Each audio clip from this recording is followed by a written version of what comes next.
The bullet that killed her father wasn't meant for him. It was meant for the man who would save her life. In the blood-soaked dirt of 1875 Wyoming territory, Lila Granger made a choice that would change everything. Trust a wanted man or die alone in the wilderness. What she didn't know was that the cowboy with gentle eyes and a dark past had been watching over her long before that fatal day. This is a story of survival, secrets, and a love forged in gunfire and grief. Stay with me until the end and comment what city you're watching from. I want to see how far this story travels. The Wyoming sun hung low and merciless over the overturned wagon, painting everything in shades of copper and blood. Lila Granger pressed her back against the splintered wood, her father's small pistol trembling in her grip, her breath coming in short, silent gasps that burned her throat like swallowed fire. 30 feet away, 3 men rifled through her family's belongings with the casual efficiency of wolves picking at a carcass. She could hear them laughing. The sound made her stomach turn, not because it was cruel, but because it was ordinary. These men were discussing her father's pocket watch, her mother's silver hairbrush, the value of their horses, as if they hadn't just murdered a man in cold blood not 20 minutes earlier. As if John Granger's body wasn't cooling in the dirt 15 yards from where they stood, a dark stain spreading across his chest, his eyes still open to a sky he could no longer see. Lila had watched him die, had held his hand as the light left his eyes, as his lips formed words that never came, as the thunder of hoofbeats faded into the distance and left them alone with the wind and the dying. Don't move, she told herself, the words a desperate prayer. Don't breathe. Don't let them know you're here. Her father had shoved her behind the wagon in those final seconds before the bullets flew, had used his last moment of strength to hide her in the shadows, while he faced the men who'd been trailing them since Fort Laramie. She'd wanted to scream, to fight, to do something other than cower like a rabbit in the brush. But John Granger had looked at her with eyes that held 20 years of love and the certain knowledge of death, and he'd whispered one word, live. So she'd hidden. She'd bitten her lip until it bled to keep from crying out as the gunshots cracked across the prairie. She'd pressed her face into the dusty earth and listened to her father's last breath rattle from his lungs. And now she waited, heart pounding so hard she was certain they could hear it, while 3 murderers decided what to do with the wreckage of her life. Check the strong box again, one of them said, a tall man with a scar running from his eyebrow to his jaw, the one who'd fired the first shot.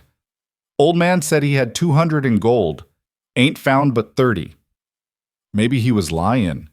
This from a younger man, barely older than Lila's 22 years, with nervous hands and a voice that cracked. Maybe he didn't have no gold at all. He had it.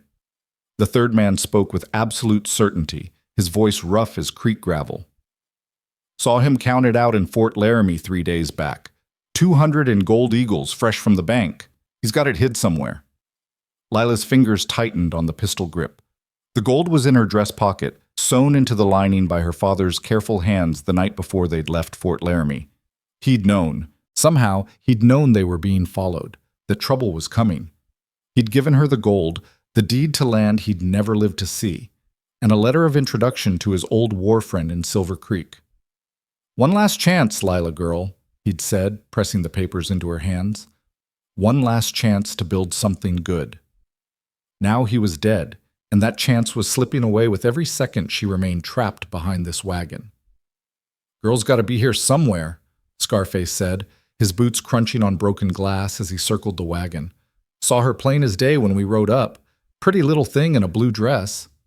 Lila looked down at her dusty blue cotton, now stained with her father's blood and the red dirt of Wyoming. Her heart hammered against her ribs. Maybe she ran, the young one offered. Maybe she's halfway to Whispering Pines by now. On foot? In this heat? She'd be dead before sunset. The gravel-voiced man laughed, a sound like bones rattling in a box. Nah, she's close, probably watching us right now, scared as a cornered cat. He wasn't wrong. Lila could feel the fear like ice water in her veins, cold and paralyzing. Her finger rested on the trigger of her father's pistol, a Colt 31 that she'd fired exactly 3 times in her life, all at tin cans lined up on a fence post back in Missouri. She had 5 shots. There were 3 men. The mathematics of survival had never seemed so impossibly complex. We find her, we find the gold, Scarface announced, his voice taking on a commander's tone. "Jake, you check the north side. Donnie, you take the—" The words died in his throat as a new sound cut through the afternoon air. Hoofbeats, steady and purposeful, coming fast from the east. Lila's breath caught. The three men froze, hands dropping to their guns with the instinctive speed of practiced killers. She risked a glance through a gap in the wagon boards and saw him, a single rider cresting the low hill about 200 yards out, silhouetted against the burning sky. "Hell," Jake muttered. "That's—" "I know who it is," Scarface interrupted, and for the first time Lila heard something other than confidence in his voice, something that might have been fear. "Mount up, now." But the girl— "Now, Jake, unless you want to explain to Cole Mercer why you're picking over a dead man's belongings." The name meant nothing to Lila, but the effect it had on the three outlaws was immediate and profound. They scattered like startled crows, scrambling for their horses with a speed that suggested this Cole Mercer was someone even killers feared.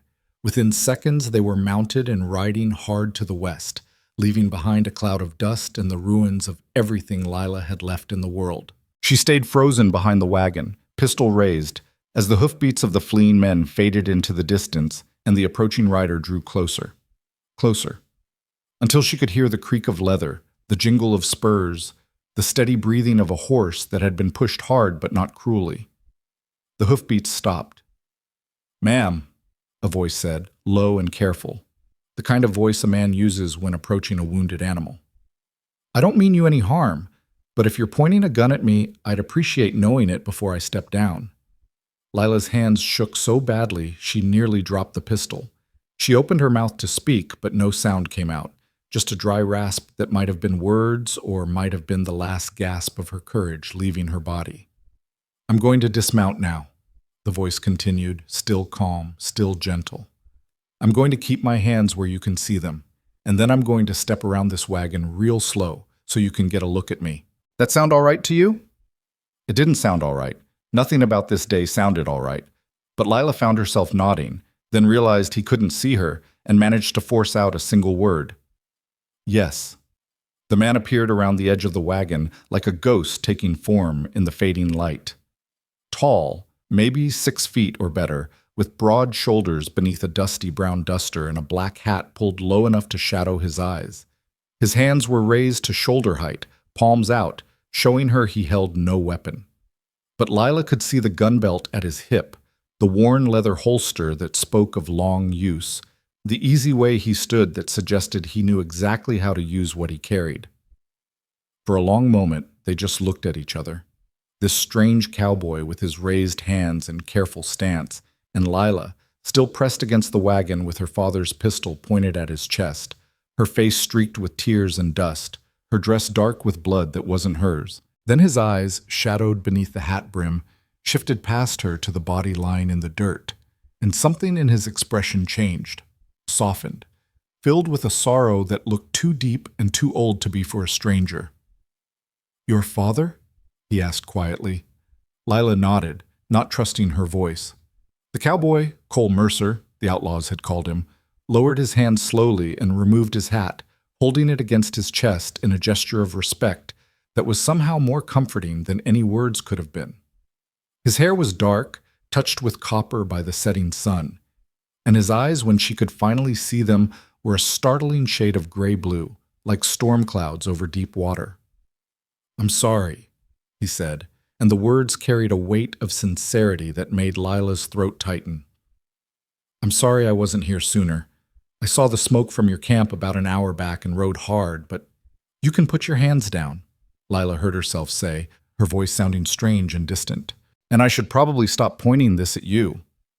A ghost of a smile touched his lips. "Would appreciate that, ma'am, though I understand if you'd rather keep it handy. You don't know me from Adam, and I'm a stranger riding up on you at the worst moment of your life. Smart to be cautious." But Lila found she wasn't afraid of him, not the way she'd been afraid of the three outlaws, not with that sick instinctive terror that came from recognizing a predator. This man had something different in his eyes, something tired and sad and fundamentally decent, despite whatever reputation had sent those killers fleeing. She lowered the pistol slowly, though she didn't put it away. Cole Mercer nodded, accepting this, and settled his hat back on his head. Those men who just rode out, did they hurt you? No, my father, he hid me. Before they could, the words stuck in her throat like broken glass. All right. Cole's voice remained steady, gentle. That's all right. You don't have to explain. I can see what happened here. He looked around at the overturned wagon, the scattered belongings, the two dead horses shot where they'd stood in their traces. His jaw tightened almost imperceptibly, but his voice stayed calm when he spoke again. My name's Cole Mercer. I work at the Pierce Ranch about 15 miles south of Whispering Pines. I'm here to help you bury your dead and get you somewhere safe. If you'll let me. Lila stared at him, this stranger offering help with such simple certainty, as if there was nothing unusual about riding into a scene of murder and robbery and calmly offering to dig a grave. Part of her wanted to refuse, to maintain some shred of independence, to prove she could handle this alone. But the larger part, the part that was 22 years old and terrified and standing next to her father's body with the sun going down, knew the truth. She couldn't do this alone. Why? The question came out barely above a whisper. Why would you help me? You don't even know me. Cole Mercer looked at her for a long moment, those storm cloud eyes holding hers with an intensity that should have been uncomfortable, but somehow wasn't. When he spoke, his words were simple and true. You don't have to know someone to know they need help, ma'am. And you don't have to know someone to do what's right. Something in Lila's chest cracked open at those words. Some final barrier between the girl she'd been this morning and the woman she'd have to become to survive what came next. She felt tears spill hot down her cheeks, felt her legs start to shake, felt the pistol slip from her fingers to land in the dust at her feet. His name was John Granger, she said, her voice breaking. He was a good man. He deserved better than this. I'm sure he did. Cole stepped forward carefully, slowly, giving her time to object or retreat. When she didn't, he bent and picked up the fallen pistol, checked it with practiced hands, and offered it back to her grip first. And we're going to see he gets buried with the respect a good man deserves. But first, I need to ask you something important. Lila took the pistol, her fingers numb. What? Those men who were here, did they take anything from you? Anything at all? She shook her head. They didn't find what they were looking for. Cole's eyes sharpened slightly, but he didn't press. Good. That's good. Now, do you have any other family? Anyone expecting you somewhere? We were headed to Silver Creek, Lila said, the words coming automatically now, as if someone else was speaking through her mouth. My father had a friend there, Donovan Pierce, from the war. Something flickered across Cole's face. Recognition, maybe, or surprise. Donovan Pierce of the Pierce Ranch? Yes, do you know him? I work for him, Cole said quietly. He's a good man. One of the best I've ever known. If your father was his friend, then you've got safe harbor waiting for you, Miss Granger. Lila Granger. Miss Granger. Cole inclined his head slightly, a gesture that was somehow both respectful and comforting. I'm going to help you through this, but we need to move fairly quick. Sun's going down, and this isn't country to be out in after dark. Can you tell me where you'd like your father buried? Lila looked around at the endless prairie, the rolling hills that stretched to every horizon, the vast emptiness that had swallowed her father's last breath. She'd never felt so small, so lost, so utterly alone in all her life. Then her eyes found it. A solitary elm tree about 50 yards to the north, standing alone on a low rise, its branches spreading wide against the darkening sky. Her father had loved trees, had talked endlessly about the forests of Missouri, about shade and shelter and the way leaves sounded in the wind.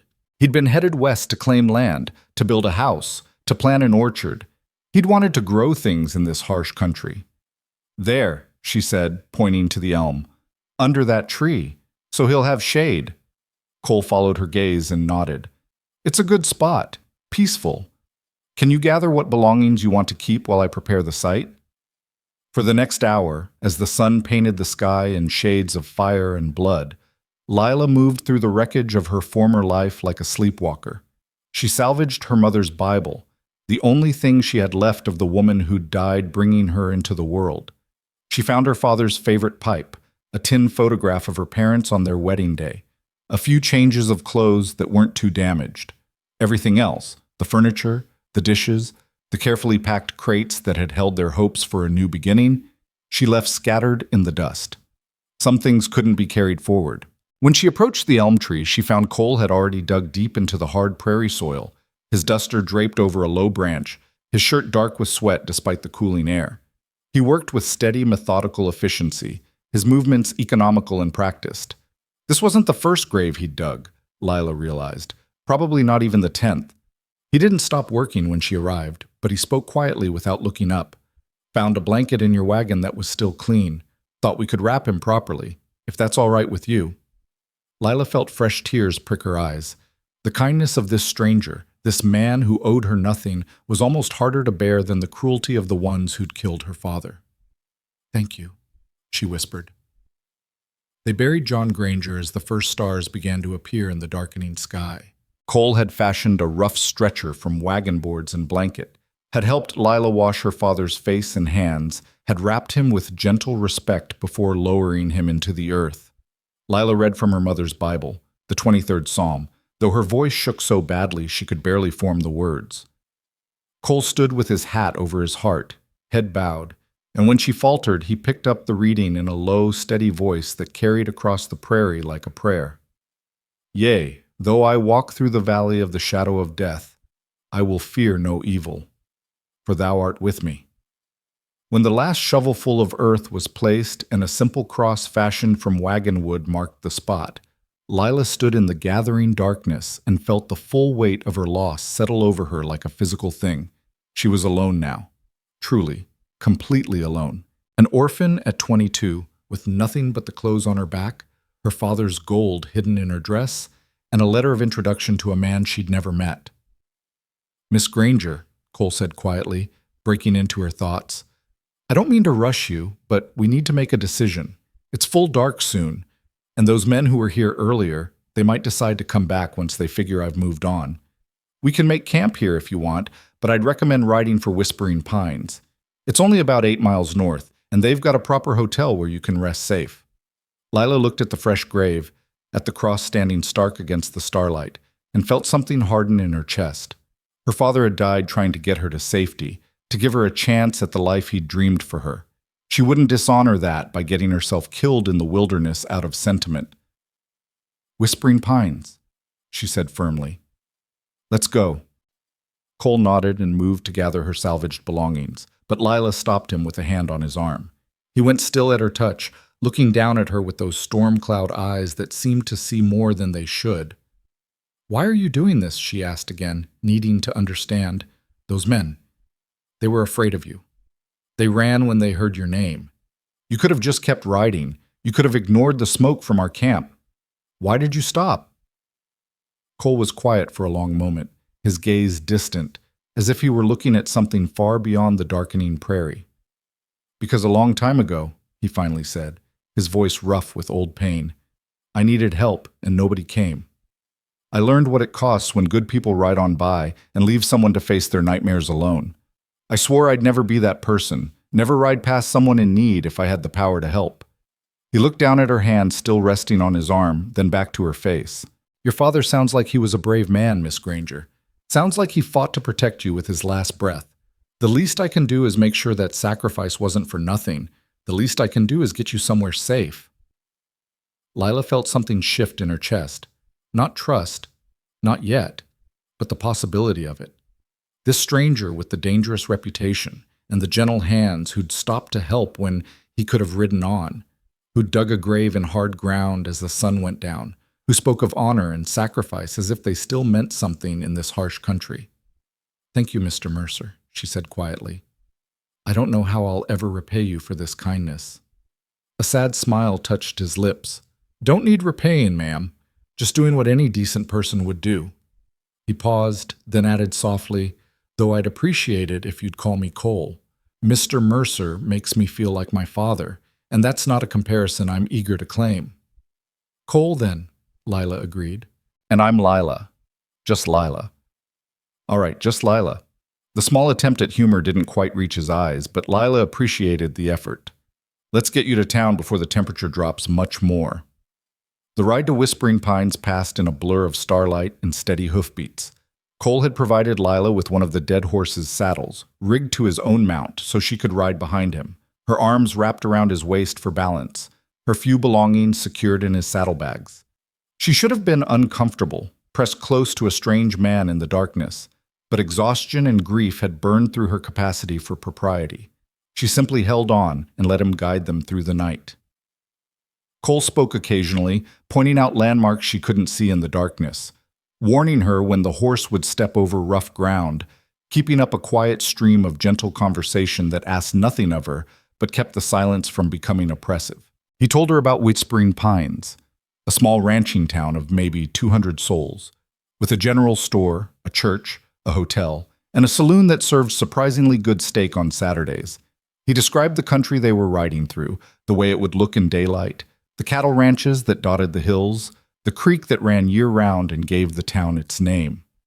He didn't ask about her father, or what had happened, or where she was planning to go. He didn't press for details or expect her to explain her life to him. He just rode steady and true through the darkness, and somehow that quiet competence was more comforting than any words could have been. They reached Whispering Pines just before 9 o'clock, the scattered lights of the town appearing like earthbound stars in the distance. As they rode down the main street, really the only street, Lila saw what Cole had described, a row of simple wooden buildings, a church with a white steeple, a hotel with a painted sign proclaiming clean rooms, fair prices, and sure enough, a saloon from which came the sound of a piano and rough male laughter. Cole guided the horse to the hotel and dismounted smoothly before reaching up to help Lila down. Her legs nearly buckled when her feet touched the ground. She'd been riding for hours, and before that, crouched behind the wagon in terror. Her body felt like it belonged to someone else, all strange angles and unreliable joints. Cole steadied her with a hand at her elbow, his grip firm but gentle. "Easy now. Take a minute to get your bearings." "I'm fine," Lila said automatically, though they both knew it was a lie. "Of course you are," Cole agreed mildly, not letting go until she was steady on her feet. "But you've had a hell of a day, and there's no shame in admitting it. Come on, let's get you inside." The hotel lobby was small but clean, with worn but serviceable furniture and a desk where a middle-aged woman with kind eyes looked up from her ledger as they entered. Her expression shifted from welcome to concern as she took in Lila's disheveled appearance, the blood on her dress, the haunted look in her eyes. "Good Lord, Cole," the woman said, coming around the desk. "What happened?" "Trouble on the trail, Mrs. Hendricks," Cole said quietly. "Miss Granger here lost her father to bandits this afternoon. She needs a room, a hot bath, a meal, and somewhere safe to rest. Can you help her?" Mrs. Hendricks' face softened with immediate sympathy. Of course, you poor dear." She turned to Lila and took her hands in a gentle grip. "I'm so sorry for your loss, Miss Granger. Come with me. I'll get you sorted out right away. Cole, you'll stay for coffee at least?" "Can't tonight, ma'am. Need to ride out to the ranch and let Mr. Pierce know what's happened." He looked at Lila, and something in his expression made her chest tighten. Miss Granger's father was headed to see Donovan. They were old friends from the war. "I expect he'll want to know about this." "Oh, that's right. Donovan did mention expecting a visitor." Mrs. Hendricks squeezed Lila's hands. "Well then, you're practically family already, dear. Donovan's a good man and he'll see you right. You don't have to worry about anything now." But Lila found herself worrying about one thing in particular as Mrs. Hendricks began to usher her toward the stairs. She turned back to Cole, who was already heading for the door. "Wait," she called out, and he stopped, looking back at her with those storm cloud eyes. Will I see you again?" The question came out more vulnerable than she'd intended, revealing just how much she'd come to depend on this stranger's steady presence in the few short hours since he'd ridden into her nightmare. Cole's expression softened. "I expect so, Miss Granger. The Pierce Ranch isn't far, and I'll need to bring Mr. Pierce to town when he comes to meet you. Besides," he paused, then added quietly, "I like to see things through. Make sure the people I help actually make it to safe harbor. So yes, you'll see me again." "Good," Lila said, and meant it more than she could articulate. "Thank you, Cole, for everything." Just doing what's right, ma'am. He tipped his hat to her, then to Mrs. Hendricks, and disappeared into the night, leaving Lila standing in the warm lobby with a stranger's kindness wrapped around her like a blanket, and her father's grave fresh in the earth 8 miles south. Mrs. Hendricks guided her upstairs to a small room with a bed, a washstand, and a window overlooking the main street. While Lila stood numbly in the center of the space, the older woman busied herself building a fire, heating water, laying out clean towels with brisk efficiency. "I'll bring up some stew and bread in a bit," she said, her voice gentle. "And I've got a nightdress you can borrow. We're about the same size, I think. You just wash up and try to rest, dear. Tomorrow will be soon enough to figure out what comes next." Lila nodded, not trusting her voice. When Mrs. Hendricks finally left, closing the door softly behind her, Lila sank onto the edge of the bed and let herself fall apart. She cried for her father, for the life they'd planned that would never be, for the fear that had gripped her behind that wagon, for the loneliness of an unmarked grave on an empty prairie.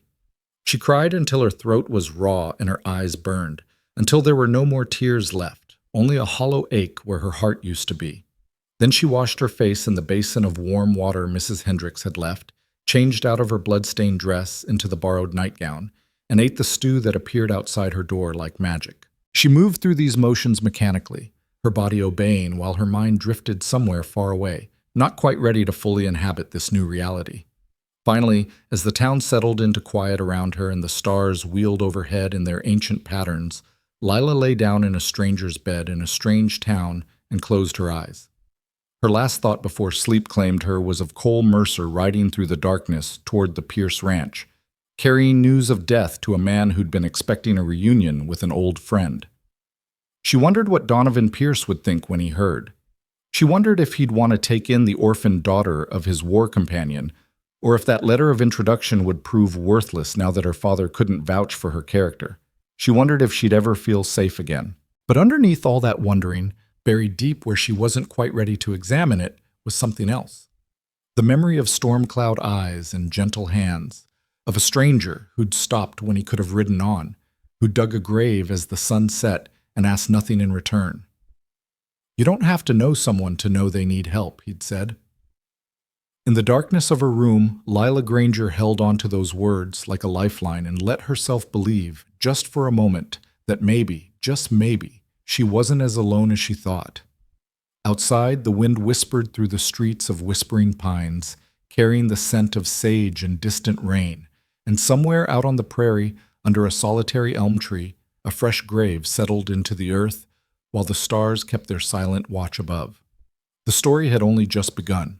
Morning came too early and too bright, sunlight slicing through the thin curtains of Lila's room like an accusation. For one merciful moment, she didn't remember. Then it all crashed back. Her father's death, the grave under the elm tree, the long ride through darkness with a stranger's arms the only thing keeping her from falling into the void. She lay still, staring at the unfamiliar ceiling, and wondered how the world could keep turning when hers had stopped completely. A soft knock at the door pulled her from the gray fog of grief. "Miss Granger, are you awake, dear?" Mrs. Hendricks' voice carried that particular gentleness people reserve for the newly bereaved, as if speaking too loudly might shatter what fragile pieces remained. Lila sat up slowly, every muscle protesting. "Yes, ma'am. I'm awake. I've brought you some breakfast and fresh water for washing. May I come in?" "Of course." Mrs. Hendricks entered with the tray balanced on one hip, her expression carefully neutral as she took in Lila's hollow eyes and pale face. She set the tray on the small table by the window, scrambled eggs, toast, coffee that smelled like liquid salvation, and turned to face her guest with the kind of directness Lila was learning to appreciate in Western women. "I won't pretend to know what you're feeling, Miss Granger, but I've buried people I loved, and I know that eating seems impossible when your heart's broken. But your body doesn't care about your grief. It still needs fuel. So I'm going to leave this here, and I'm going to check back in an hour, and I expect to see at least half of it gone. Understood?" Despite everything, Lila felt a ghost of a smile touch her lips. "Yes, ma'am." "Good girl."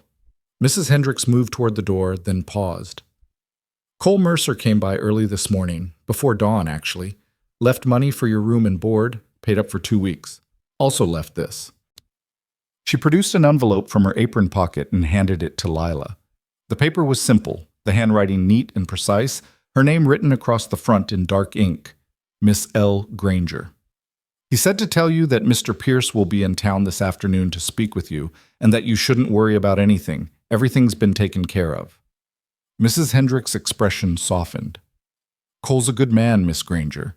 Whatever you might hear about him in town, whatever stories people tell, you remember that. He's got a past, same as we all do, but his character's solid. I trust him with my life, and I don't say that lightly. The words carried a weight of warning and reassurance both, leaving Lila more confused than comforted. What kind of stories? Mrs. Hendricks hesitated, clearly weighing her words. The kind that aren't mine to tell. If Cole wants you to know his history, he'll share it. And if other people want to gossip, well, that's their prerogative. But I'm telling you what I know from 5 years of watching that man live in this town. He's decent, he's honorable, and he keeps his word. That's all that matters to me. She left before Lila could ask anything else, closing the door with a soft click that somehow felt final.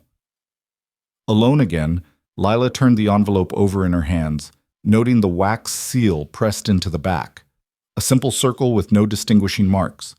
She broke it carefully and unfolded the single sheet of paper inside. Miss Granger, I've arranged for your lodging and meals at the hotel for the next 2 weeks.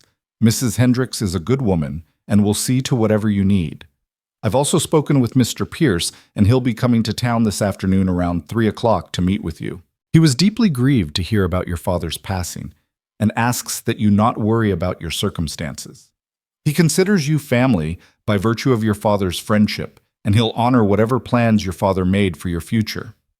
I've taken the liberty of arranging for a small sum to be made available to you at the general store, should you need anything before Mr. Pierce arrives. Please don't hesitate to make use of it. Consider it a loan if it makes you more comfortable, though I give it freely. I'm sorry I can't be there when Mr. Pierce arrives to meet you, but ranch business calls me away for a few days. I want you to know that your father was buried with honor and respect, and his grave will be tended and marked properly. You have my word on that. If you need anything at all, Mrs. Hendricks knows how to reach me. Respectfully, Cole Mercer. Lila read the letter 3 times, each pass revealing new layers of thoughtfulness. He'd anticipated her needs before she'd even recognized them herself.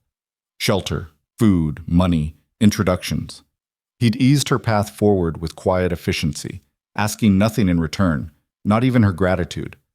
And he'd promised to care for her father's grave. Something in her chest cracked open at that detail, and she found herself crying again, not the racking sobs of last night, but quiet tears that slipped down her cheeks as she held the letter against her heart. This stranger had shown her more kindness in 12 hours than some people showed in a lifetime, and she didn't even know why. You don't have to know someone to know they need help. Maybe that was reason enough. She forced herself to eat half the breakfast as promised, though it tasted like ash in her mouth. Then she washed and dressed in the least damaged of her salvaged dresses, a simple gray cotton that seemed appropriate for morning, and spent the morning sitting by the window, watching Whispering Pines wake up and go about its business with the surreal normalcy of a world that hadn't ended. At precisely 3 o'clock, a handsome carriage pulled up in front of the hotel, driven by a gray-haired man with military bearing and eyes that had seen hard things. He climbed down with the careful movements of someone whose body remembered old wounds, straightened his vest with automatic precision, and disappeared into the hotel. 5 minutes later, Mrs. Hendricks knocked on Lila's door. "Mr. Pierce is here, dear. Are you ready?" Lila smoothed her skirt with trembling hands. "As ready as I'll ever be, sirs." She followed Mrs.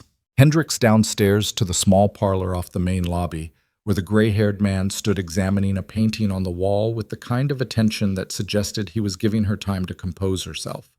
He turned as she entered, and Lila saw her father's face ghost across his expression, recognition, memory, and then a sorrow so deep it made her own grief feel less lonely. "Miss Granger," he said, his voice roughened by emotion. "I'm Donovan Pierce. Your father and I served together in the war.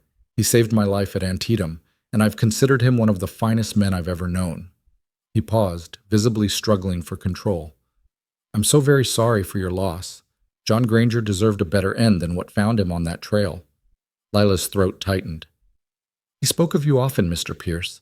He said you were the bravest man he'd ever fought beside and the truest friend he'd ever known. Donovan's eyes grew bright. Did he? Well, he was too generous with his praise, as always, but I'm honored he remembered me kindly. He gestured to the chairs arranged by the fireplace. Please sit. We have much to discuss. They settled into the worn furniture, and Mrs. Hendricks appeared with coffee and cake that neither of them touched. For a long moment, Donovan simply looked at Lila, his expression unreadable. You have your mother's eyes, he finally said. John showed me a photograph once, years ago. Said you were the spitting image of her, and he was right. He shook his head slowly. He was so proud of you, Miss Granger. Every letter he wrote mentioned something you'd accomplished, some way you'd made him proud. He lived for you after your mother passed. You were his whole world. The words hit Lila like physical blows, each one true and terrible and cherished. He was mine too. I don't know what to do now that he's gone. You survive, Donovan said simply. You wake up each morning and you survive, and eventually the surviving gets easier. Not the missing. That never gets easier. But the surviving does. He leaned forward, his gaze steady and sure. Your father wrote to me 6 months ago, telling me about his plans to come west. He asked if I might have work for him on the ranch, or if I knew of good land he could claim nearby. I wrote back and told him I had both. Work if he wanted it, land if he preferred independence. He wrote again just before you left Fort Laramie, telling me you'd be arriving within the month. Donovan paused, choosing his words carefully. In that last letter, he asked me for a promise. He said that if anything happened to him on the journey, I was to look after you as if you were my own daughter.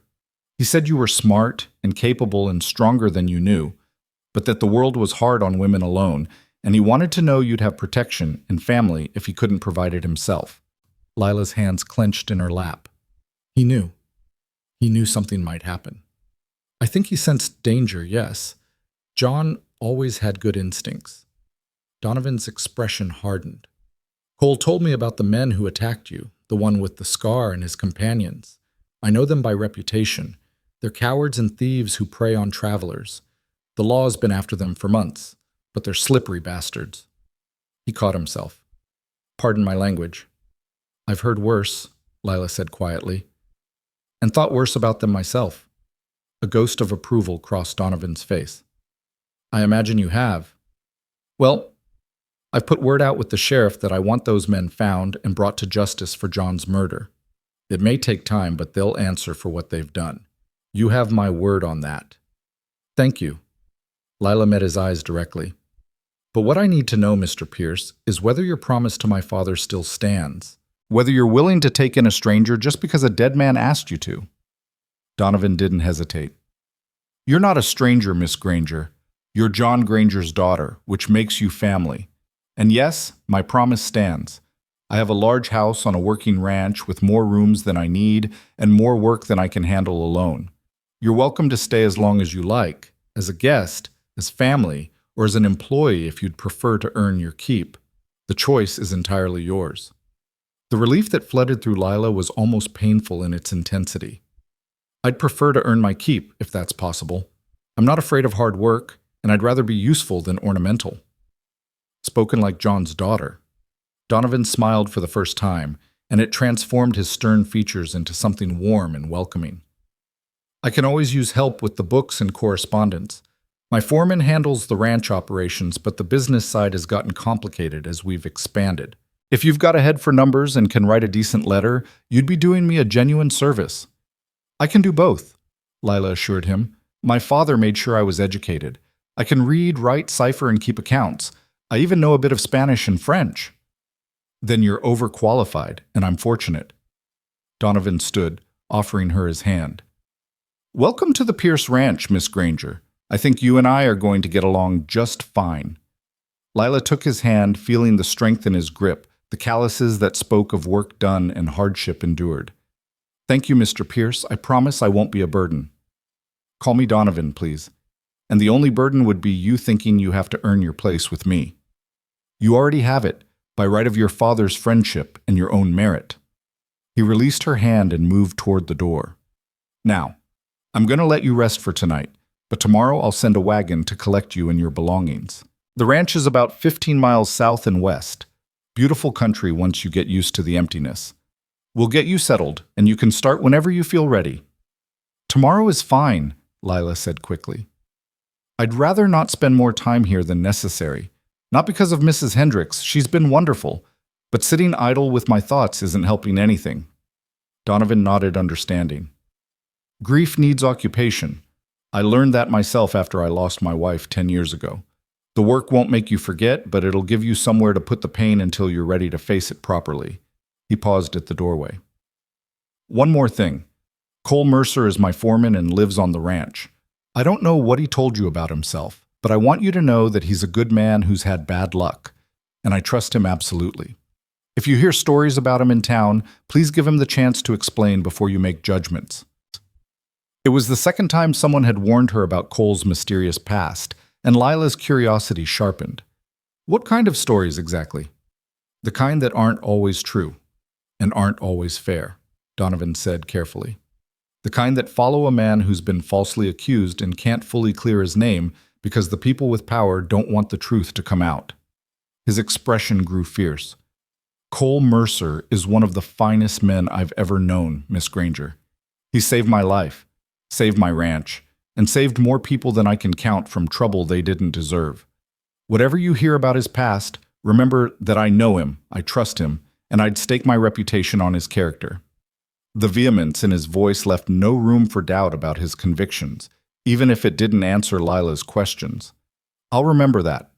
And for what it's worth, he was nothing but kind to me when I needed help most. I already know he's a good man, whatever his history might be." Donovan's expression softened. "I'm glad. He'll be pleased to know you made it safely to the ranch when he returns from his business in Cheyenne." After Donovan left, Lila returned to her room and discovered the full extent of Cole's generosity. On the dresser sat a small pile of items she hadn't noticed before: a new dress in deep blue cotton, a warm shawl, sturdy boots in what looked like her exact size, and a wide-brimmed hat suitable for the harsh western sun. Tucked beneath them was another note in that same precise handwriting. "Thought you might need these. The general store owner is good at guessing sizes." See, Lila held the dress against herself and found it fit perfectly. The boots, too. Even the hat sat comfortably on her head when she tried it on, shading her face from the mirror's reflection. How had he known? When had he arranged this? He must have gone to the store before dawn, must have described her to the owner, must have spent his own money to ensure she had what she needed. She didn't even know how to begin repaying such kindness. That evening, as Lila sat by the window watching the sun paint the western sky in shades of orange and gold, Mrs. Hendricks brought up dinner and stayed to chat. The older woman seemed to understand that Lila needed company, but not conversation, so she mostly talked about inconsequential things: the weather, the town's upcoming summer dance, the rancher's wife who'd just had twins. But eventually, inevitably, the conversation turned to Cole Mercer. "I suppose you're wondering about him," Mrs. Hendricks said, setting down her coffee cup with a delicate clink, "about why everyone speaks of him with such strange mix of respect and wariness." Lila hesitated, not wanting to seem like she was gossiping, but curiosity won out. "Mr. Pierce and you both warned me about stories, but nobody's told me what the stories actually are." Mrs. Hendricks sighed. "That's because they're complicated, dear, and most people don't know the full truth. What I'm about to tell you is what Cole told Donovan, who told me in confidence, so I'll ask you to keep it to yourself." "Of course." 5 years ago, Cole Mercer was a different man, young, idealistic, working as a deputy in a town called Silver Falls, about 200 miles east of here. He came from a good family, had prospects, was even engaged to be married. Mrs. Hendricks paused, her expression troubled. Then the judge's son and his friends robbed the bank, killed a clerk in the process, and framed Cole for the crime. Lila's breath caught. "What? Why?" "Because Cole had arrested the judge's son the month before for beating a saloon girl half to death, and the boy wanted revenge. He and his friends staged the robbery, wore masks, killed poor Mr. Henderson, who was just doing his job, and made sure witnesses saw someone matching Cole's description fleeing the scene. They planted evidence in Cole's room, testimony from paid liars, even found a prostitute willing to swear Cole had confessed to her in bed. Mrs. Hendricks' hands tightened around her cup. The trial was a farce. The judge, the boy's father, presided. The jury was stacked with the judge's friends. Cole's fiancée turned on him, claimed she'd always suspected he was violent and dishonest. They convicted him in less than an hour and sentenced him to hang. Horror washed through Lila. But he's here. He obviously didn't hang. No. The night before his execution, someone helped him escape. Nobody knows who, though there's speculation it was the real bank robber's conscience finally catching up to them, or maybe another deputy who knew the truth. Cole ran. He's been running ever since, working under his own name but staying one step ahead of the law that wants him dead for a crime he didn't commit. Lila stared at Mrs. Hendricks, trying to reconcile this story with the gentle man who'd buried her father and arranged for her care. But if he's innocent, why doesn't he fight the charges? Why doesn't he prove the truth? Because the judge is powerful, the witnesses are paid to lie, and the real criminals have covered their tracks too well. Cole tried for the first year, sent letters, hired lawyers, gathered evidence. But every door closed in his face. The judge made sure of it. Eventually, Cole realized the only way he'd get justice was if the real robbers confessed or the judge's son made a mistake, and neither seemed likely. Mrs. Hendricks met Lila's eyes squarely. So he chose to live his life as best he could, helping people where he found them, doing good work, building a reputation for honor and decency in the places that mattered. The law may call him a criminal, but everyone who actually knows him knows the truth.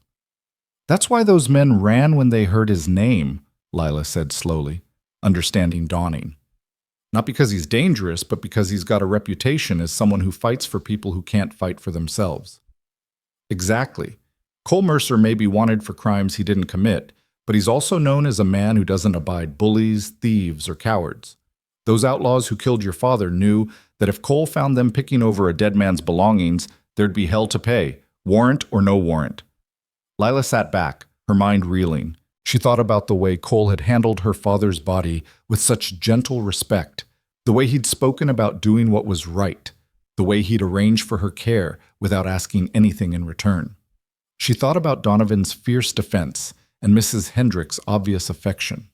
And she thought about her father, who'd always said that character was proven in adversity, that the measure of a man wasn't what he had, but what he did with what he'd been given. "I believe he's innocent," she said quietly. "I don't know him well, but I believe it." Mrs. Hendricks smiled. "So do I, dear. So do most people who've met him. But belief doesn't change the law, and the law says he's a killer and a thief. So he lives carefully, works honestly, and hopes that someday the truth will come out." She stood, collecting their dishes. "But that's enough heavy talk for one night. You should rest. Tomorrow's a new beginning for you." The next morning dawned clear and bright, and Lila woke feeling something she hadn't expected: anticipation.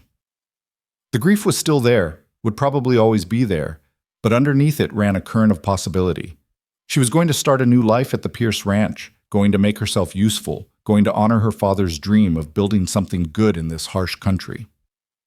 The wagon arrived at 10 o'clock, driven by a cheerful young cowboy who introduced himself as Tommy Birch and insisted on carrying all of Lila's meager belongings himself, despite her protests.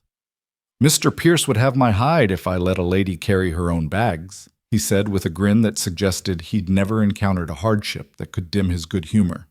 "Besides, you're practically family, Miss Granger.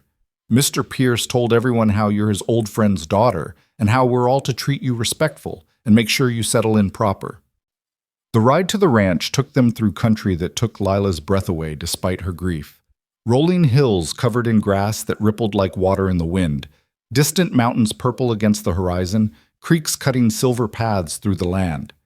Tommy kept up a running commentary, pointing out landmarks and telling stories about the ranch, with the enthusiasm of someone who genuinely loved his work.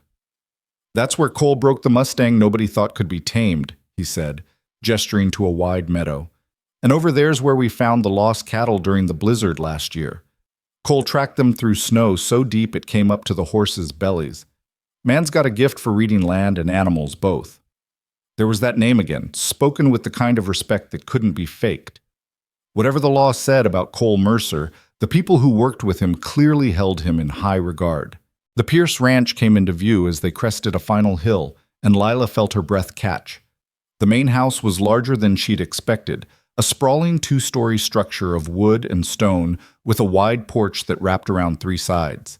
Outbuildings dotted the landscape, bunkhouses, barns, corrals, storage sheds, all well-maintained and purposeful. Cattle grazed in distant pastures, and horses moved in the nearest corral with the kind of sleek health that spoke of good care. It looked like exactly what it was, a successful ranch run by someone who understood the land and the business both. Donovan emerged from the house before the wagon had fully stopped, his face lighting with genuine welcome. "Miss Granger, welcome home." Home. The word settled into Lila's chest with unexpected weight. She'd lost one home when her father died, but maybe, just maybe, she was finding another. The next few hours passed in a blur of introductions and tours. Donovan showed her through the house, giving her a spacious bedroom on the second floor with windows overlooking the western hills and her own private washroom, luxuries she hadn't expected. He introduced her to Maria, the housekeeper who ran the domestic side of the ranch with cheerful efficiency, and to various ranch hands who tipped their hats and welcomed her with varying degrees of shyness and curiosity. By evening, Lila's head spun with names and faces and information, but underneath the overwhelm ran a current of something she hadn't felt since her father's death. Belonging. That night, after a dinner of beef stew and fresh bread eaten in the warm glow of Donovan's dining room, Lila stood on the upstairs balcony outside her room and watched the stars emerge in the darkening sky. The wind carried the scent of grass and cattle and possibility, and for the first time since that terrible afternoon behind the wagon, she felt something other than grief. She felt hope. Somewhere out on the prairie, under a solitary elm tree, her father's grave marked the end of one journey. But here, on this ranch, in this vast country with these good people, another journey was just beginning. And when Cole Mercer returned from Cheyenne, she would thank him properly, for the Cole Mercer returned to the Pierce Ranch on a Saturday afternoon in late June, riding in with the kind of quiet competence that marked everything he did. Lila saw him first from the office window where she'd been working on the quarterly accounts, her pen pausing mid-stroke as she watched him dismount in the yard below. 3 weeks had passed since that terrible day on the trail. 3 weeks since she'd last seen those storm-cloud eyes, and she was surprised by how her heart lifted at the sight of him. She'd thought about him often during those weeks, usually late at night when grief made sleep impossible, and she found herself replaying every moment of that day. His steady voice in the darkness, his gentle hands helping her bury her father, the way he'd arranged everything for her comfort without ever making her feel like a charity case. She'd wanted to thank him properly, had rehearsed a dozen different speeches in her mind, but now that he was actually here, all her carefully prepared words evaporated like morning dew. By the time she made it downstairs, Cole was already deep in conversation with Donovan on the front porch, their heads bent over what looked like shipping manifests.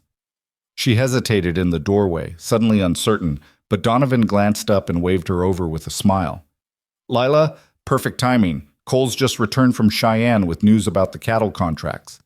He turned to his foreman. "Cole, you remember Miss Granger?" "Of course." Cole removed his hat, and Lila saw something shift in his expression when he looked at her. Relief, maybe, or satisfaction at finding her safe and settled. "Miss Granger, it's good to see you looking well." "Thanks to you," Lila said, finding her voice at last. "Mr. Mercer, I need to thank you for everything you did for me.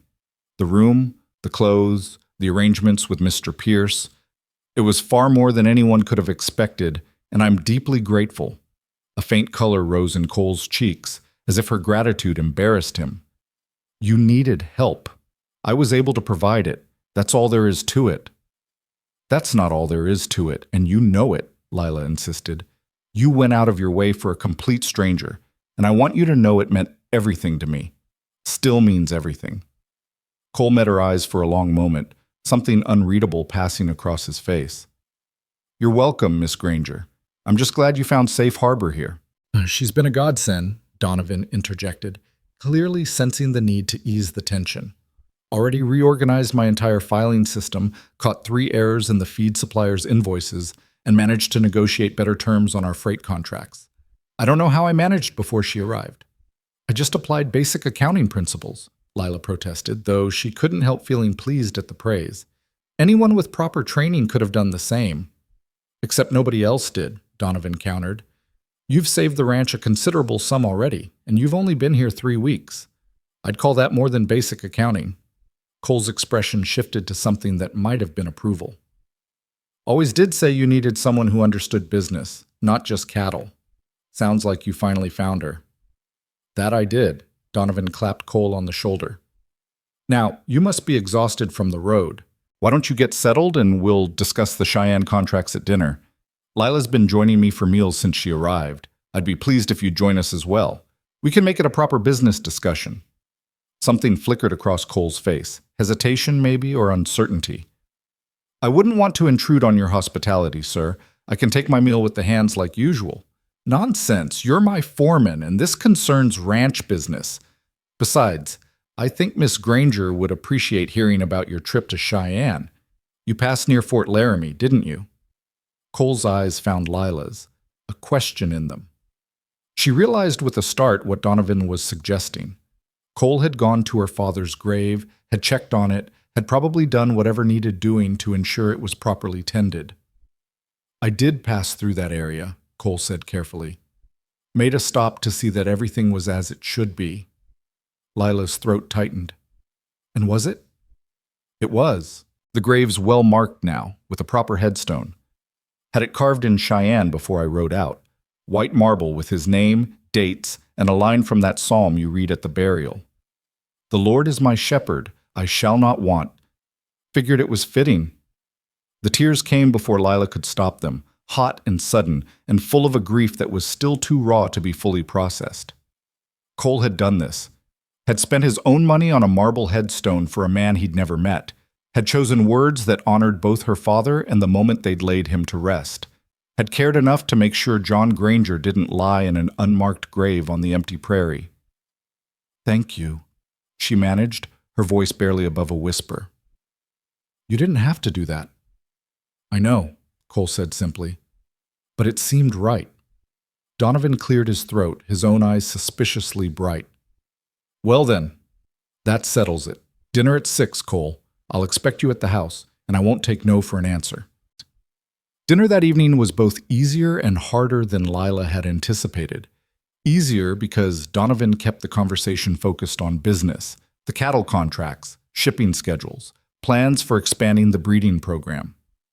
Harder because she found herself acutely aware of Cole's presence across the table, the way his hands moved when he gestured, the low rumble of his voice when he spoke, the occasional flash of humor that lit his eyes when Donovan told stories about the ranch's early days. She'd thought she had his measure, had believed she understood who Cole Mercer was based on their brief encounter and the stories people told. But watching him now in the warm lamplight of Donovan's dining room, she realized there were depths to this man she hadn't begun to plumb. He spoke about cattle and land with the knowledge of someone who'd spent years studying both, discussed financial projections with the ease of an educated man, and treated Donovan with a respect that was clearly mutual and hard-earned.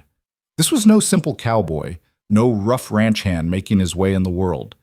This was a man of intelligence and capability who'd been dealt a terrible injustice and had somehow managed to build a life worth living despite it. You're quiet tonight, Lila, Donovan observed as Maria cleared their plates. Everything all right? Just thinking, Lila said, pulling herself back to the present, about how much has changed in such a short time.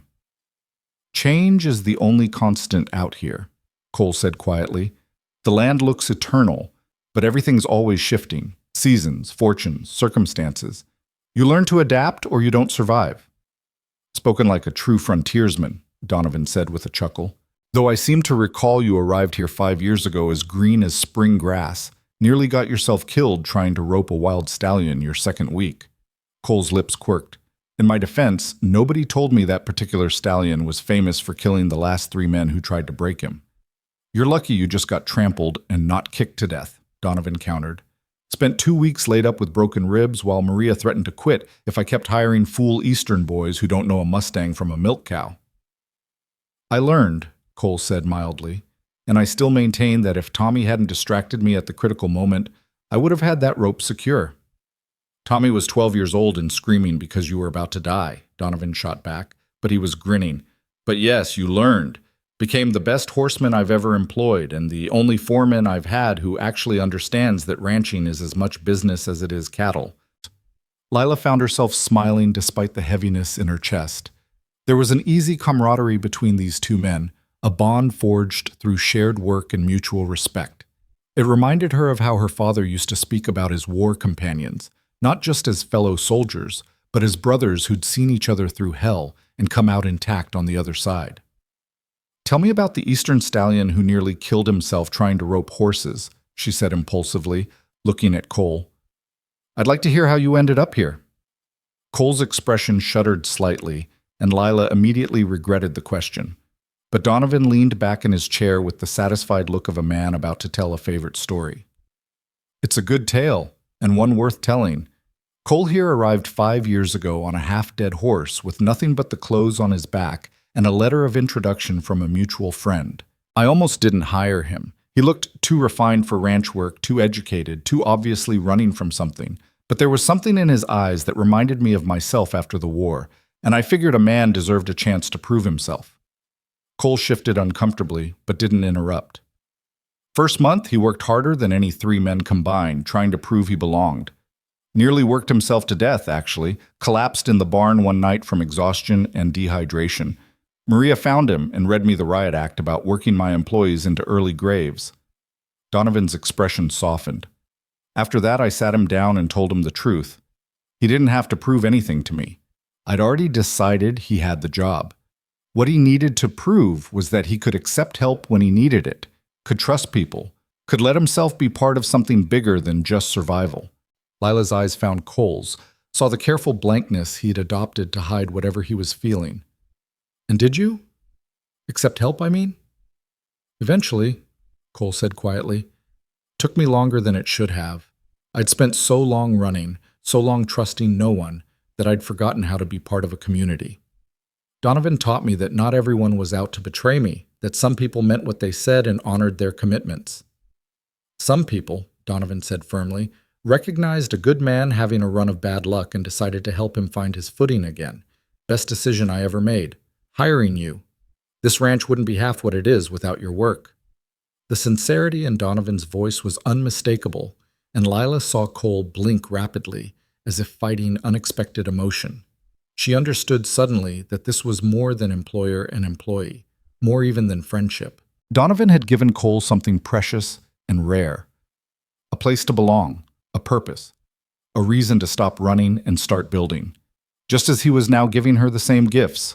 The conversation shifted to lighter topics after that, and by the time Lila excused herself to retire for the evening, she felt she understood both men better. Understood why Donovan defended Cole so fiercely, why the ranch hands respected him so completely, why her father had trusted his old war friend's judgment enough to send his daughter into Donovan's care. These were good men in a hard land, doing their best to build something lasting and true. As summer deepened and July burned hot across the Wyoming hills, Lila settled into the rhythms of ranch life with surprising ease. Her mornings were spent managing the business side of operations, correspondence with buyers, inventory tracking, payroll calculations, contract negotiations. Afternoons, she often spent learning the physical work of the ranch, despite Donovan's protests that she was hired for her mind, not her labor. "I need to understand how everything works," she insisted, pulling on the riding gloves Tommy had given her. "How can I manage the business if I don't understand the actual work being done?" So Tommy taught her to ride properly, graduating her from the gentle mare she'd started with to increasingly spirited horses until she could handle most of what the ranch had to offer.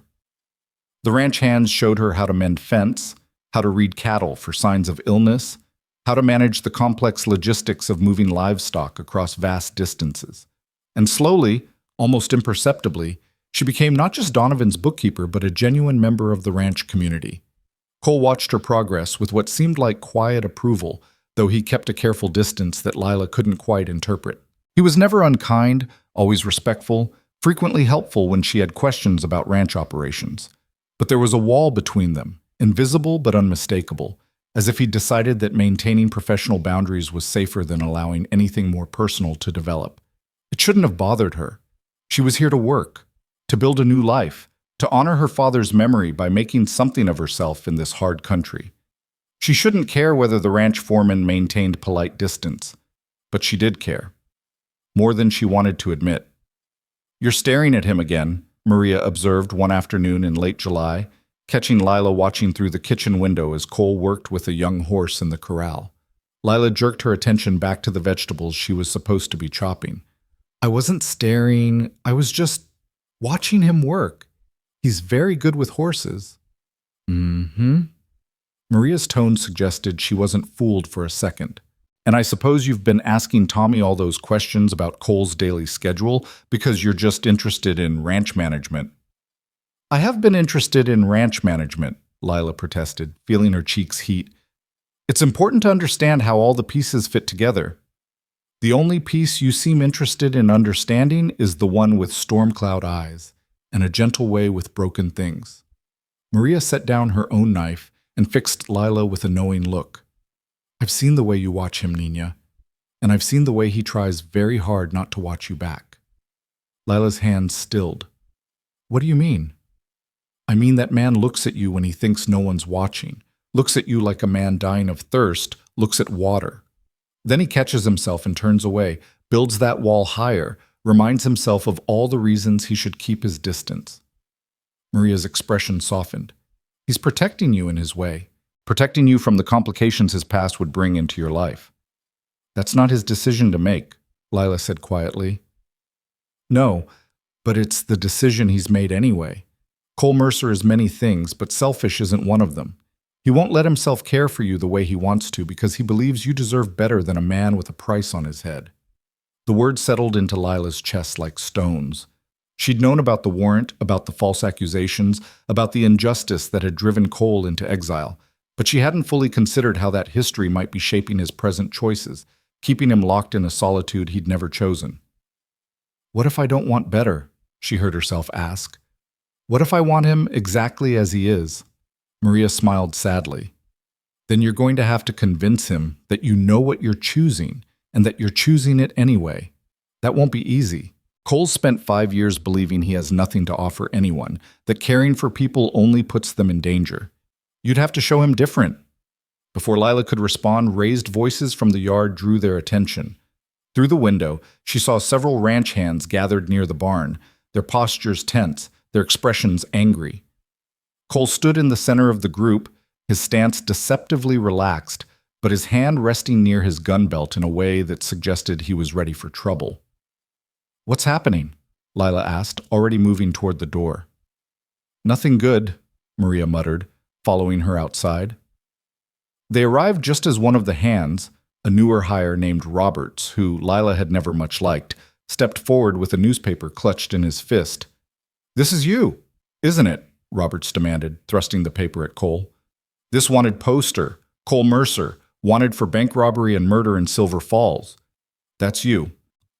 Cole didn't flinch, didn't reach for the paper, didn't show any reaction at all, except for a slight tightening around his eyes.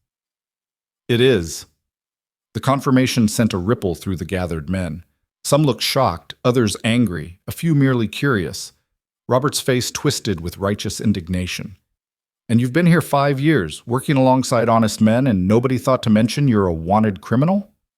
"Everyone who matters knows," Cole said evenly. "Donovan knew before he hired me.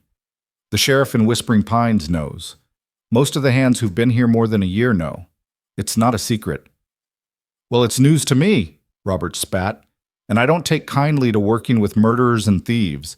For all we know, you've been stealing from the ranch the whole time, or planning to rob us all in our sleep." "That's enough." Donovan's voice cut across the yard like a whip as he strode out from the barn, his expression thunderous. "Roberts, you're new here, so I'll explain this once. Cole Mercer was falsely accused of crimes he didn't commit. I know this because I've known him for 5 years, because I've seen his character tested 100 different ways, and because I trust him more than I trust most men I've known my whole life. If that's not good enough for you, you're welcome to collect your pay and ride out." Robert's face flushed dark red. "You're defending a wanted man? What kind of outfit are you running here?" "The kind where a man's judged by his actions, not by lies told about him by corrupt judges protecting their criminal sons, Donovan said coldly. The kind where loyalty and honor mean something, the kind where we don't turn on our own because some self-righteous fool shows up with a 5-year-old warrant and no understanding of the actual facts. The facts are he's wanted by the law, Roberts insisted. The facts are there's probably a reward for turning him in. The facts are... Didn't get to finish because Cole moved with startling speed, closing the distance between them and yanking the newspaper from Robert's grip.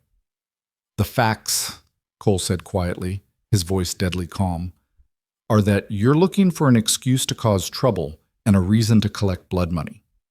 So here's what's going to happen. You're going to collect your wages from Miss Granger, you're going to pack your gear, and you're going to be off this ranch by sundown.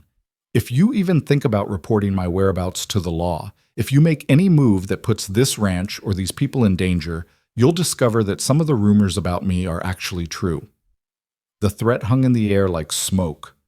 Roberts looked around for support and found none. The other hands were watching with expressions that ranged from sympathetic to hostile, but all of them clearly sided with Cole over the troublemaker. "You can't throw me off," Roberts blustered. "I got rights." "You got the right to leave peacefully," Donovan said, "or the right to be forcibly removed. Your choice." Roberts looked between Donovan and Cole, seemed to measure his odds, and apparently decided discretion was the better part of valor. "Fine. But don't think this is over. Law's got a right to know there's a wanted man working here." "The law already knows," Cole said tiredly. "Sheriff Aldwin's known for 5 years. He's seen the evidence, knows the charges are false, and has chosen not to pursue it. If you want to make trouble, you're welcome to try. But you should know that every man on this ranch will testify to my character, and the sheriff will tell you exactly what he thinks of people who try to collect bounties on innocent men." Robert spat in the dust at Cole's feet, a gesture of contempt that made several of the hands reach for their guns, then turned and stalked toward the bunkhouse. The moment he was gone, the tension broke. Tommy clapped Cole on the shoulder while other hands muttered support and apologies for Robert's behavior.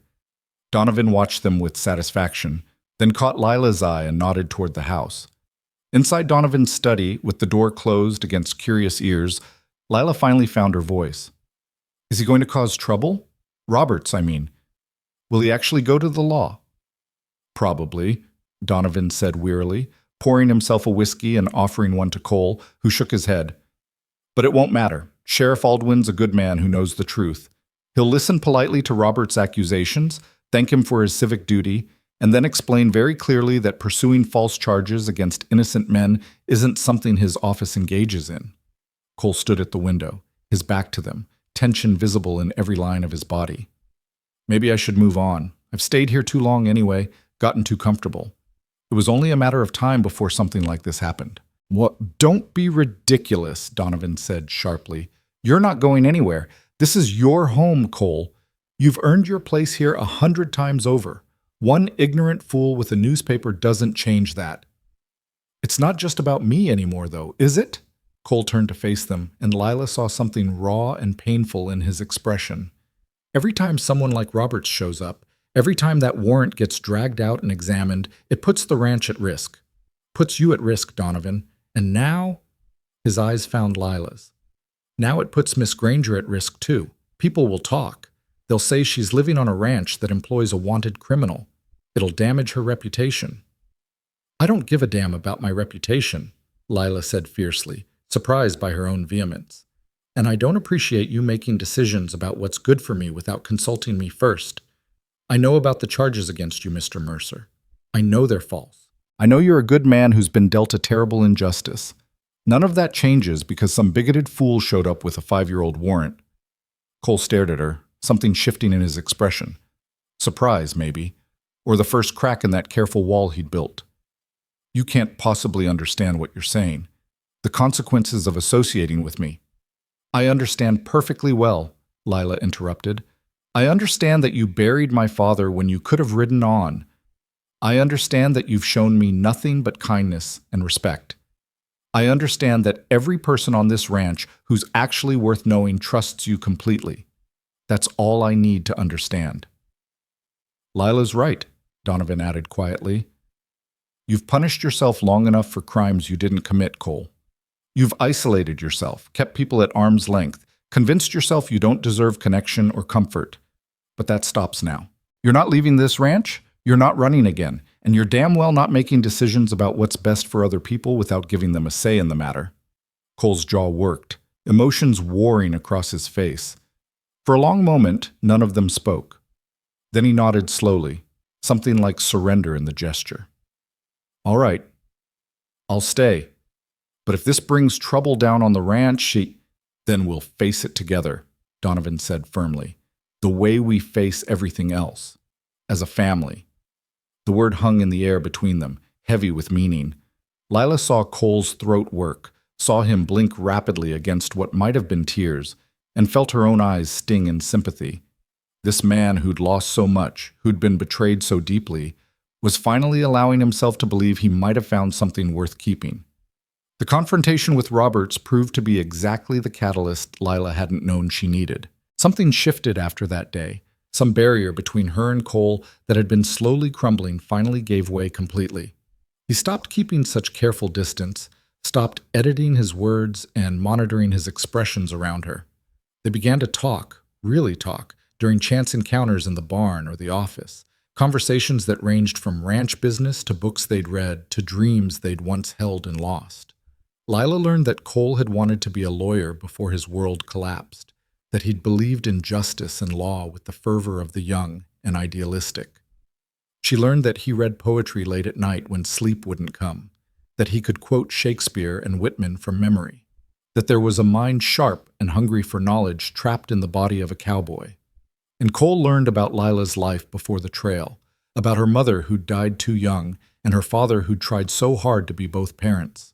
He learned that she'd once dreamed of attending college back east, that she spoke 3 languages and could solve complex mathematical equations in her head, that she'd sacrificed her own ambitions to care for her aging father and had never once regretted it. They became friends first, then something more than friends but less than lovers, existing in that strange liminal space where every conversation felt charged with unspoken possibility. August arrived with brutal heat and the constant work of preparing for the autumn cattle drive. Lila threw herself into the planning with characteristic intensity, learning the complex logistics of moving hundreds of cattle across dangerous terrain to the railhead in Cheyenne. She worked side by side with Cole to coordinate supplies, plan routes, arrange for additional hands, and ensure every detail was accounted for. "You don't have to do this," Cole said one evening as they pored over maps in Donovan's study, the house quiet around them. "The drive is dangerous work. You could stay here and manage things from the ranch." "I could," Lila agreed, "but I want to understand the full scope of the operation.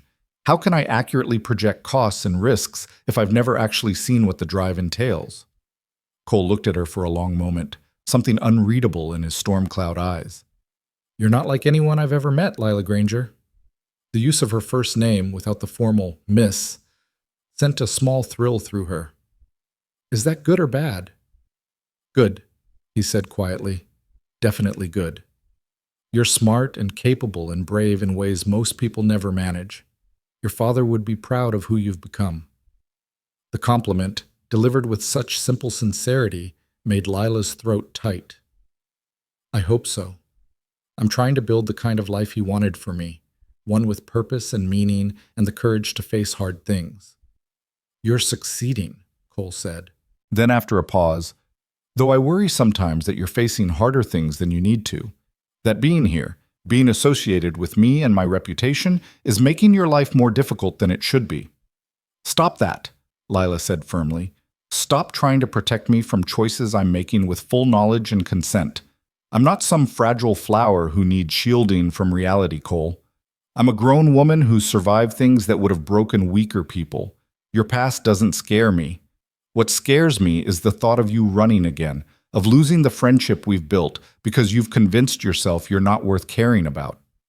Cole's breath caught audibly.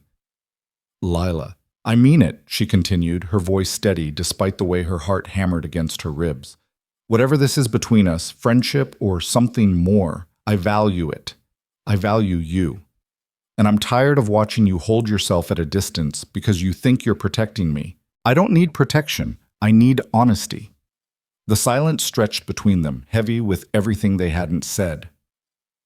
Cole stood slowly, came around the desk, and stopped close enough that Lila could see the flecks of blue in his gray eyes, could smell the scent of leather and sage that clung to his skin. The honest truth, he said quietly, is that I care about you far more than I should. The honest truth is that I think about you constantly, when I'm working, when I'm trying to sleep, when I should be focused on anything else. The honest truth is that you've become important to me in ways that terrify me, because everyone I've ever cared about has either betrayed me or been hurt because of me. Lila's heart was racing now, her breath coming fast. And what if I'm willing to risk it anyway? Then you're braver than I am, Cole whispered, because I look at you and I see everything I ever wanted and everything I can never have. I see a future I don't deserve and a happiness I'm afraid to reach for because I know how quickly it can all be destroyed. Cole? But before she could finish, a tremendous crack of thunder shook the house, and rain began hammering against the windows with sudden violence. Cole stepped back abruptly, the moment broken, professional distance reasserting itself like a door slamming shut. "Storm's here," he said unnecessarily, his voice rough. "I should get back to the bunkhouse. Make sure everything's secured." Cole, wait. But he was already moving toward the door, already retreating behind those walls he'd built to keep himself safe. "Good night, Miss Granger. We'll continue this discussion tomorrow when the weather's cleared." Then he was gone, leaving Lila alone in the study with maps and ledgers and the echo of almost confessions hanging in the air. The storm that had interrupted them proved to be the leading edge of something much larger. For the next 3 days, rain hammered the ranch with relentless intensity, turning the ground to mud and the creeks to raging torrents. The cattle drive was postponed as everyone worked frantically to reinforce shelters, move stock to higher ground, and prevent the kind of catastrophic losses that could destroy a ranch's finances in a single season.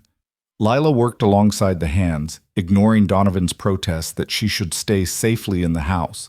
She helped nail boards over windows, hauled supplies through ankle-deep mud, and kept meticulous records of every animal moved and every resource deployed. And through it all, she was acutely aware of Cole's presence, in the barn securing horses, on the ridge moving cattle, in the yard shouting orders over the roar of the storm. On the third night, as the rain finally began to ease, word came that the hands had lost track of Cole during the last cattle push. He'd been moving stragglers up from the low pastures, but when the others had returned to the ranch, he hadn't been with them. Lila's heart stopped. "How long has he been gone?" she demanded, catching Tommy's arm as he stumbled into the yard, soaked and exhausted. 2 hours? Maybe 3, Tommy said, his young face creased with worry. "Mr. Pierce sent riders out looking, but in this weather, in the dark..." He didn't finish the sentence. He didn't have to. 2 hours in a storm like this, 2 hours in country that could kill even experienced riders, 2 hours with lightning splitting the sky and creeks running high enough to sweep a man and horse away like matchsticks. Lila thought about their last conversation, about the things they'd almost said, about the wall Cole had rebuilt between them just when she'd thought it might finally come down. She thought about losing him before she'd had the chance to tell him that she didn't care about his past, about warrants or accusations or any of it, that she cared about him, the man he was now, the man he'd proven himself to be through 5 years of honest work and quiet decency. She thought about her father's grave under that elm tree, and she knew with sudden certainty that she couldn't lose someone else she cared about without fighting for them first. "I'm going to look for him," she announced, already moving toward the barn. "Miss Granger, you can't," Tommy protested. "It's too dangerous. Mr. Pierce can fire me if he wants," Lila shot back. "But I'm not sitting here doing nothing while Cole's out there in this storm. Now, are you going to help me saddle a horse, or am I doing it myself?" Tommy looked torn between duty and understanding, then made his decision. "I'll help, but I'm riding with you, and we're taking lanterns and rope. And if Mr. Pierce asks, this was entirely my idea." They rode out into the teeth of the dying storm, following the route Tommy said Cole would have taken with the stragglers. The rain had slowed to a steady drizzle, but the ground was treacherous, every step a potential disaster. Lila gripped her reins with white-knuckled intensity and tried not to think about all the ways this could go wrong. They found him an hour later, on foot, and leading his limping horse up from a swollen creek. He was soaked to the bone, favoring his left leg, and carrying a newborn calf wrapped in his jacket. When the light from their lantern swept across his face, Lila saw exhaustion and pain, and something that might have been relief. "Cole!" She was off her horse before Tommy could stop her, splashing through the mud to reach him. "What happened? Are you hurt?" "I'm fine," he said automatically, though his voice was hoarse and his hands were shaking. "Horse threw a shoe crossing the creek, and I found this little one caught in the brush. Couldn't just leave her." Of course he couldn't. Even injured, even in danger, Cole Mercer couldn't leave a helpless creature to die. Lila felt something crack open in her chest, some final resistance to what she'd been feeling for weeks now. "You stubborn, impossible man," she said, but her voice was thick with emotion. "You could have died out here. But I didn't." Cole looked at her through the rain, his storm cloud eyes holding hers with an intensity that made breathing difficult. "Though I appreciate you coming to look for me.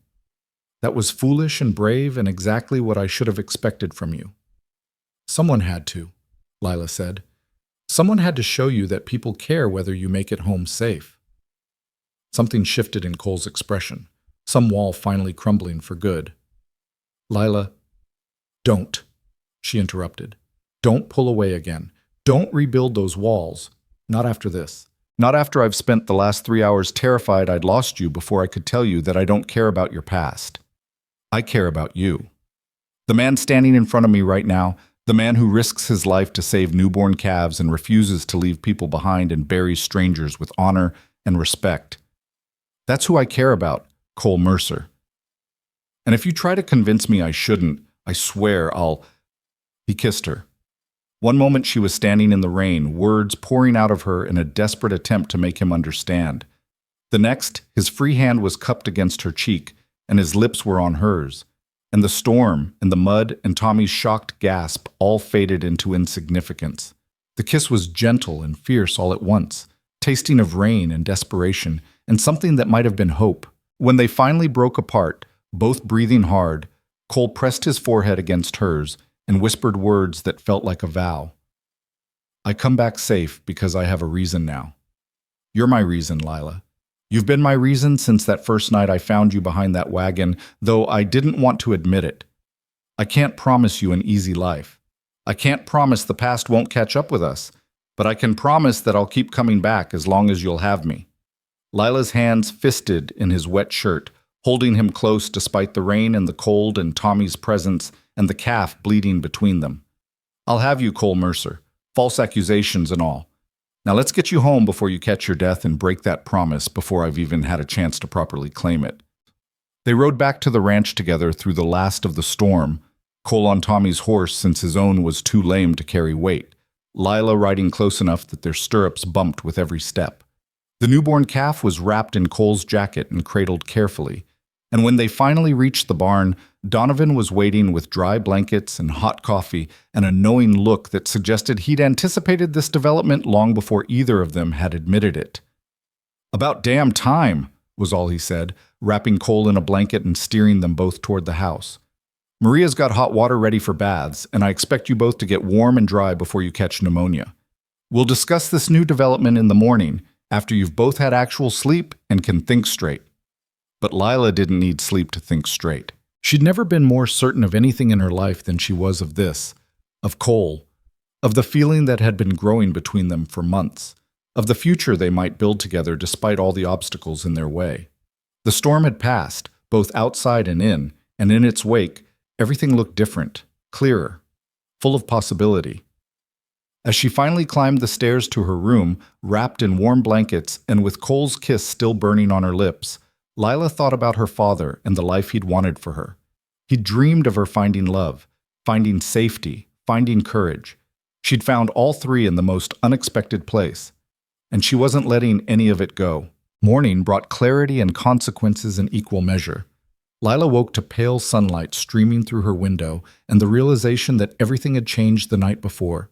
She'd kissed Cole Mercer in the rain, had told him she cared about him, had claimed a future with a wanted man whose past could destroy them both. and she didn't regret a single second of it. She dressed quickly in a clean work dress and braided her hair with fingers that trembled slightly from anticipation rather than nerves. Whatever conversation awaited her downstairs with Donovan, whatever questions needed answering about her relationship with his foreman, she was ready to face them. She'd meant what she'd said last night. She wasn't backing away from this, from Cole, from the possibility of building something real together. She found Donovan in the dining room, drinking coffee and reading correspondence with the focused intensity he brought to all business matters. He glanced up as she entered, his expression giving nothing away. "Coffee's fresh," he said mildly. "Maria made those cinnamon rolls you like. Help yourself." Lila poured coffee with hands steadier than she'd expected and took the seat across from him. "Where's Cole?" "Already out checking on the cattle we moved during the storm. Man barely slept 3 hours before he was up and working." Donovan set down his papers and fixed her with a look that was equal parts paternal concern and pragmatic assessment. "We need to talk, Lila." "I know." "Do you?" He leaned back in his chair, studying her. "Do you understand what you're walking into with Cole? Not just the romance of it, the actual practical reality of caring for a man who's wanted by the law, who can't clear his name, who might have to run at any moment if the wrong person decides to make trouble." "I understand," Lila said quietly. "I understand that it's complicated and difficult and potentially dangerous. I understand that people will judge me for it, that it could affect my reputation and my prospects. I understand all of that, Donovan, and I'm choosing it anyway." "Why?" The question was blunt but not unkind. "You're young, educated, beautiful. You could have your pick of suitors, men without warrants hanging over their heads, men who could offer you security and respectability without reservation. Why choose the hardest path?" Lila thought about the question, about all the easy answers she could give. Because Cole saved her father's grave. Because he'd been kind when she needed it most. Because he made her feel safe and seen and valued. But the truth was simpler and more profound than any of those things. "Because when I'm with him, I'm not afraid," she said finally. "I've spent 3 months being terrified. Terrified I'd lose everything. Terrified I wouldn't survive out here alone. Terrified the grief would swallow me whole. But when I'm with Cole, all that fear quiets. He doesn't try to protect me from the hard things or pretend the world is gentler than it is. He just stands beside me and makes me believe I'm strong enough to face whatever comes. That's worth more to me than all the security and respectability in the world." Donovan's expression softened. "He feels the same way about you, you know. Told me this morning that you'd given him something he thought he'd lost forever when he was framed. Hope. Said you made him remember what it felt like to want a future instead of just enduring the present." Lila's throat tightened. "He said that?" "He did. Also asked my permission to court you properly, which I found both respectful and slightly amusing given that you two already declared yourselves to each other in the middle of a thunderstorm." Donovan's lips quirked. "I told him he had my blessing, provided certain conditions were met." "What conditions?" "That he be honest with you about the risks, that he not make promises he can't keep, that he remember you're not just his salvation, but a person with your own dreams and needs and desires." Donovan's gaze sharpened. "And that if he ever hurts you, intentionally or otherwise, he'll answer to me." "He won't hurt me," Lila said with certainty. "At least not intentionally. And unintentional hurt is part of any relationship. I'm not so naive as to expect perfection." "Good, because you won't get it, not from Cole and not from anyone else." Donovan stood, came around the table and rested a hand on her shoulder with unexpected gentleness. "Your father asked me to look after you, Lila. That means supporting your choices even when they scare me, and this one scares me. Not because of Cole. I trust him with my life. But because loving someone whose future is uncertain requires a kind of courage most people never have to find. I need to know you're prepared for that." Lila covered his hand with hers, thinking about her father dying on a dusty trail, about the uncertainty that had brought her west, about all the ways life could shatter in an instant, regardless of how carefully you planned.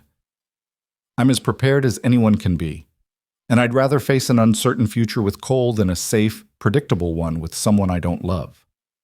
"Fair enough." Donovan squeezed her shoulder once, then stepped back.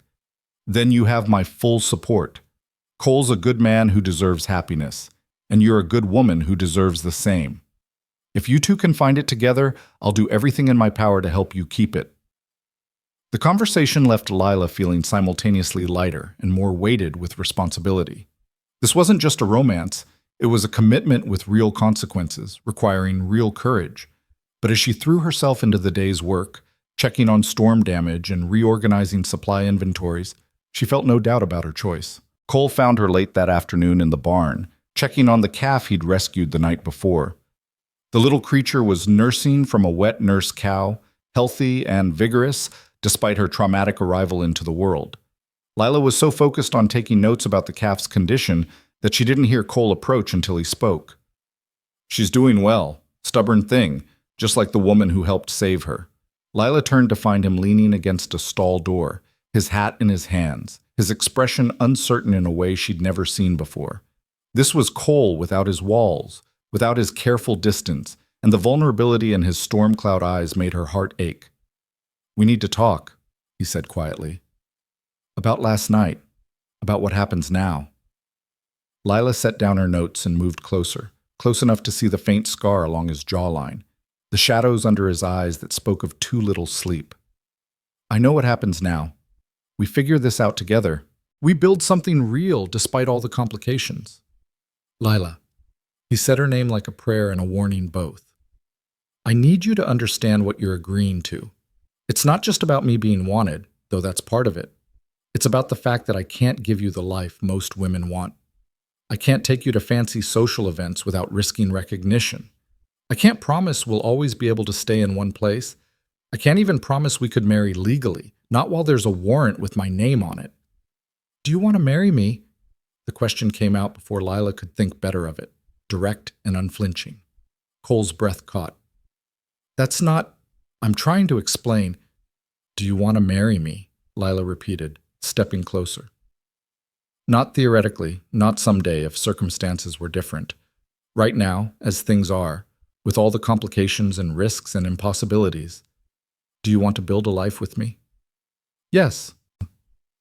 The word was barely a whisper, but it carried the weight of complete truth. "God help me, yes. I've wanted that since the night I watched you stand brave in the rain, refusing to let me run from something that mattered. But wanting something and being able to have it are different things, Lila. I won't trap you in a half-life because I'm selfish enough to take what I want regardless of the cost." Lila reached up and cupped his face in her hands, feeling the rough stubble under her palms, the way he leaned into her touch like a man starving for gentleness. "You're not trapping me. You're offering me exactly what I want, a life built on honesty and courage and real partnership. I don't need fancy social events or legal documents or guarantees about the future. I need you, Cole Mercer. That's all. Just you." "You deserve better," he said, but there was no conviction in it now, just the last gasp of old fears trying to maintain their hold. "I deserve what I choose," Lila corrected. "And I choose this. I choose you. Now, are you going to keep arguing with me, or are you going to kiss me again like you did last night?" Cole's laugh was shaky, but genuine. "You're the most stubborn woman I've ever met." "Good thing you like stubborn, then." Lila rose on her toes, closing the distance between them. "Now kiss me, Cowboy, before I change my mind." He kissed her in the golden light of the barn, surrounded by the smell of hay and horses and the soft sounds of animals settling for the evening. It was slower than the desperate kiss in the rain, sweeter and deeper, a promise rather than a plea. When they finally broke apart, both breathing hard, Cole rested his forehead against hers and spoke words that sounded like a vow. "I'll do everything in my power to give you a good life, Lila. I'll work honestly, protect you fiercely, and love you with everything I have. That's the best I can promise, but I promise it absolutely." "That's all I need," Lila whispered. "Your honesty, your protection, and your love. Everything else, we'll figure out together." They stood there for a long moment, wrapped in each other's arms as the evening light turned golden around them, both of them knowing this was a beginning, not an easy one, but a real one. A beginning built on truth and courage, and the kind of love that didn't flinch from hard realities. The weeks that followed brought both joy and challenge in equal measure. Cole's relationship with Lila became an open secret on the ranch, accepted by most with varying degrees of approval and curiosity. The hands who'd worked with Cole for years seemed pleased to see their foreman finally allowing himself happiness. Maria offered enthusiastic support in the form of knowing looks and extra helpings of Cole's favorite foods. Tommy developed an annoying habit of whistling romantic ballads whenever Lila and Cole were in the same vicinity, but not everyone was pleased. In town, gossip spread quickly about the bookkeeper from the Pierce Ranch taking up with a wanted man. Some of the more respectable matrons made pointed comments about fallen women and poor judgment. The new minister preached a sermon about the importance of moral discernment that everyone understood was directed at Lila. Mrs. Hendricks defended her fiercely, as did Sheriff Aldwin, but the whispers continued. "Let them talk," Cole said one evening as they sat on the porch of the main house, watching the sunset paint the western sky. "Their opinions don't matter." "Easy for you to say," Lila replied, though without real bitterness. "You're used to being judged. I'm still learning how to develop a thick skin." "You don't need thick skin. You need to remember that the only opinions that matter are your own and those of people who actually know you." He reached over and took her hand, his calloused fingers warm against hers. "Do you regret this? Us?" "Never," Lila said immediately. "But I won't lie and say it doesn't hurt. Hearing people say cruel things about something that's good and true." "I know." Cole brought her hand to his lips, pressed a kiss to her knuckles. "And I'm sorry you're bearing that burden because of me. If there was any way I could shield you from it—" "There isn't, and I don't need shielding," Lila interrupted. "I just need you to remember that we're in this together. Your reputation isn't yours alone anymore. It's ours. Your past isn't something I'm tolerating. It's something I'm choosing to face beside you." Cole's expression shifted to something raw and vulnerable. "I love you, Lila Granger. I don't think I've said that plainly enough, without qualifications or warnings. I love you completely, and without reservation. You've given me something I thought I'd lost forever, hope for a future worth living." Lila's eyes filled with tears, though she was smiling. "I love you too, Cole Mercer. With all your complications and your stubborn nobility and your ridiculous attempts to protect me from my own choices. I love all of it, all of you." They kissed as the sun dipped below the horizon, painting the world in shades of fire and gold, and Lila thought about how far she'd traveled from that terrible day behind the wagon. She'd lost her father, lost her old life, lost everything she'd thought she'd known about her future. But in losing all of that, she'd found something infinitely more precious, love that didn't ask her to be anything other than herself, partnership built on honesty and courage, and a man who saw her strength and never tried to diminish it. As autumn deepened and the cattle drive finally commenced in late September, Lila insisted on accompanying the hands despite both Donovan's and Cole's protests. "I need to understand the full operation," she argued, reviewing maps in Donovan's study. "How can I accurately project future costs if I've never seen what actually happens on the trail?" "It's dangerous work," Cole said for the third time that evening. 2 weeks of hard riding, unpredictable weather, potential conflicts with other ranchers over grazing rights. This isn't like working in the barn or checking fence lines. "I'm aware," Lila said patiently, "which is exactly why I need to see it firsthand. Besides, you're going to be gone for 2 weeks. You really think I'm going to stay here and worry myself sick when I could be useful and see you every day?" Cole and Donovan exchanged glances, and Lila could see the moment they both recognized defeat. "She's got a point," Donovan said with resignation. "And she's right, that understanding the drive would improve her ability to manage the business side. We've taken women on drives before when circumstances required it." "Fine," Cole conceded. "But you ride near me at all times. You follow orders without argument, and if anything goes wrong, you get to safety first. Agreed?" "Agreed," Lila said, though she had no intention of abandoning anyone to danger just to save herself. But that was an argument for another day. The drive itself was everything Cole had warned and more. The work was brutal.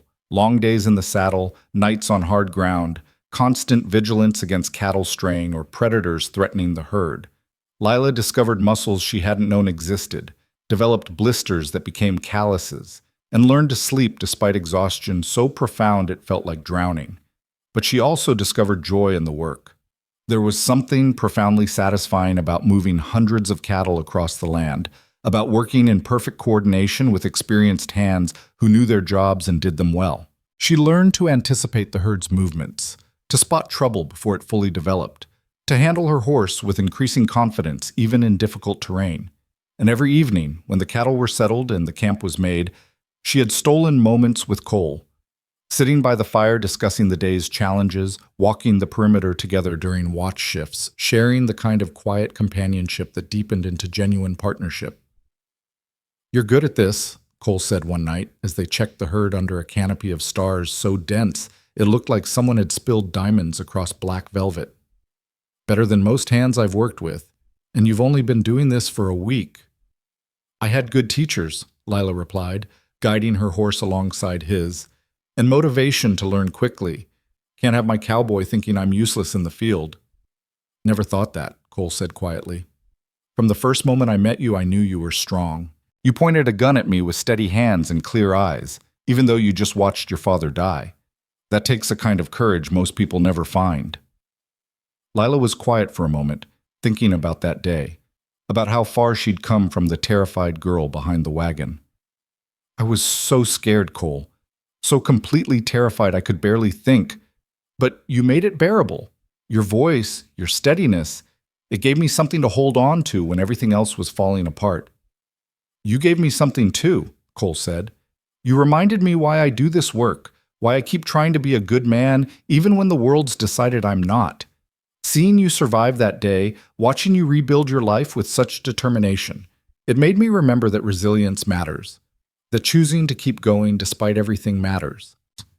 They rode in comfortable silence for a while, the night sounds of the prairie surrounding them, cattle lowing softly, coyotes calling in the distance, the endless whisper of wind through grass. "I've been thinking," Lila said eventually, "about what happens after the drive, about where we go from here." Cole's posture tensed slightly. "What do you mean?" "I mean that we've been living in this strange limbo where we're together, but not really making plans for a future together.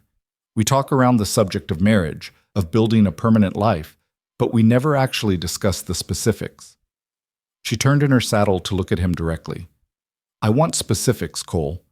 I want to know what you actually want, not what you think is possible or practical or safe. What do you want?" Cole was quiet for so long that Lila thought he might not answer. Then he reined in his horse, dismounted, and offered his hand to help her down. When they were both standing on the dark prairie with nothing but stars and cattle for company, he took both her hands in his. "I want to marry you," he said, his voice rough with emotion. "Properly, legally, with witnesses and vows, and a ring that marks you as mine the way I'm already yours. I want to build a house on a piece of land Donovan's offered me, want to wake up next to you every morning and fall asleep with you every night. I want children eventually, if you want them. Sons and daughters who'll grow up knowing their parents love each other and chose each other despite everything the world threw at them." Lila's breath caught. "Cole, but I also want you to be safe," he continued. "I want you to have the respect and security you deserve. And marrying a wanted man doesn't give you those things. So what I want and what I can actually offer you are two very different things, and I'm trying to be honest about that, even though it's killing me." "What if I told you I've been writing letters?" Lila said quietly. "To lawyers in Denver and Cheyenne and even back east. Letters about your case, about the possibility of reopening the investigation into the Silver Falls robbery." Cole went very still. "Lila, what did you do?" "I did what you wouldn't do for yourself. I started fighting for you." She squeezed his hands. "You gave up trying to clear your name because every door closed in your face, because the judge has power and money and influence. But you know what the judge doesn't have? Detailed financial records that prove you couldn't have committed the robbery because you were depositing your paycheck at a different bank at the exact time the crime occurred. Records that still exist, that I've requested and received, that establish a clear alibi." Cole stared at her, something like hope warring with disbelief on his face. Why would you?" "Because I love you," Lila said simply. "Because you deserve justice. Because I refuse to build our future on the foundation of lies someone else told about you. So yes, I've been writing letters and gathering evidence and corresponding with lawyers who actually care about truth rather than protecting corrupt judges. And yes, it's going to take time and money and persistence. But Cole, there's a real chance we could clear your name. A real chance you could stop running and start living fully. That's impossible, Cole whispered, but Lila could hear the yearning underneath the disbelief. The judge is too powerful. The witnesses too well paid. The judge is powerful in Silver Falls, Lila corrected. But his influence doesn't extend everywhere, and there are federal prosecutors who've been looking into judicial corruption in that circuit for the past year. They're interested in your case, Cole. They're willing to review the evidence and consider reopening the investigation. Cole pulled his hands free and turned away, his shoulders rigid with tension. You shouldn't have done this. If the judge finds out someone's poking around in his business, he could come after you, could make trouble for Donovan, could what? Frame me for crimes I didn't commit? Threaten my livelihood? My reputation? Lila moved to stand in front of him, forcing him to meet her eyes. Cole, all of those things are already happening because of our relationship. People already judge me, already whisper about my choices. At least this way I'm fighting for something that matters. At least this way we have a chance at a real future. I can't ask you to take these risks for me. You're not asking. I'm choosing. Lila reached up and cupped his face in her hands, felt the tremor running through him. I love you enough to fight for you, Cole Mercer. I love you enough to believe you deserve justice, even if you've given up believing it yourself. And I love you enough to keep fighting until either we succeed or every single legal avenue is exhausted. That's what love means to me. Not just accepting who you are, but fighting for who you could be if the world gave you half a chance. Cole's eyes were bright with unshed tears. I don't deserve you. Probably not, Lila agreed with a small smile. But you're stuck with me anyway. Now, are you going to keep arguing, or are you going to help me figure out how to use these bank records to prove your innocence? He kissed her then, hard and desperate, and full of everything he couldn't put into words. Gratitude and love and hope and fear all tangled together. When they finally broke apart, both breathing hard, he rested his forehead against hers and spoke in a voice that shook. If you actually manage to clear my name, Lila Granger, I'm going to marry you so fast it'll make your head spin. I'm going to build you the finest house in Wyoming territory and fill it with every book you want and every comfort I can provide. I'm going to spend the rest of my life making sure you never regret taking a chance on a wanted man who didn't have the sense to give up when he should have. I'm counting on it, Lila whispered. Every word of it. The rest of the drive passed in a blur of hard work and stolen moments, of slowly building hope and the careful planning of a future that was starting to seem possible rather than impossible. When they finally delivered the cattle to the railhead in Cheyenne and collected payment, Donovan pulled Lila aside with an expression that was part pride, part concern. Cole told me what you've been doing, he said, about the letters and the lawyers and the bank records. Are you angry? Lila asked, though she already knew she'd do it again regardless of his answer. Angry? No. Concerned? Yes. Impressed? Absolutely. Donovan shook his head slowly. Your father would be proud of you, Lila. You've got his courage and his sense of justice. But I need you to understand that this fight you're picking with the judge, it's dangerous. These aren't good men who'll accept exposure gracefully. I know, Lila said, but it's worth the risk. Cole's worth the risk. He is, Donovan agreed, which is why I'm going to help you. I've got resources, connections, and a considerable amount of money I'm willing to invest in seeing justice done. If we're going to fight this battle, we're going to fight it properly, with the best lawyers and the most thorough investigation money can buy. Lila felt tears prick her eyes. Donovan, I can't ask you to... You're not asking, I'm offering. He placed a gentle hand on her shoulder. Cole saved my life 3 years ago when rustlers tried to burn me out. He's been more than my foreman. He's been my friend, my right hand, the son I never had. If there's a chance to give him his life back, his name back, then I'm taking it. For him, and for you, and for the family you're trying to build together. The journey back to the ranch was triumphant and exhausting in equal measure. They'd secured excellent prices for the cattle, completed the drive without major incident, and returned with every hand accounted for and healthy. But underneath the celebration ran a current of anticipation and anxiety about what came next, about the legal battle they were preparing to fight, about the future they were trying to claim. Cole proposed officially on a clear October evening, kneeling on the ridge overlooking the ranch with his mother's ring, a simple gold band with a small sapphire that he'd carried for 5 years, never expecting to have cause to offer it. "This was my mother's," he said, his voice steady despite the emotion Lila could see in his eyes. "She died when I was 16, but before she passed, she told me to give this ring to a woman who saw me clearly and loved me anyway. A woman who was brave enough to build a life with me despite all the complications. A woman who made me want to be better than I was." He took Lila's hand, his grip warm and sure. "You're that woman, Lila. You've seen the worst of my circumstances and the truth of my character, and you've chosen to fight for us anyway. So I'm asking you now, officially and without reservation, will you marry me?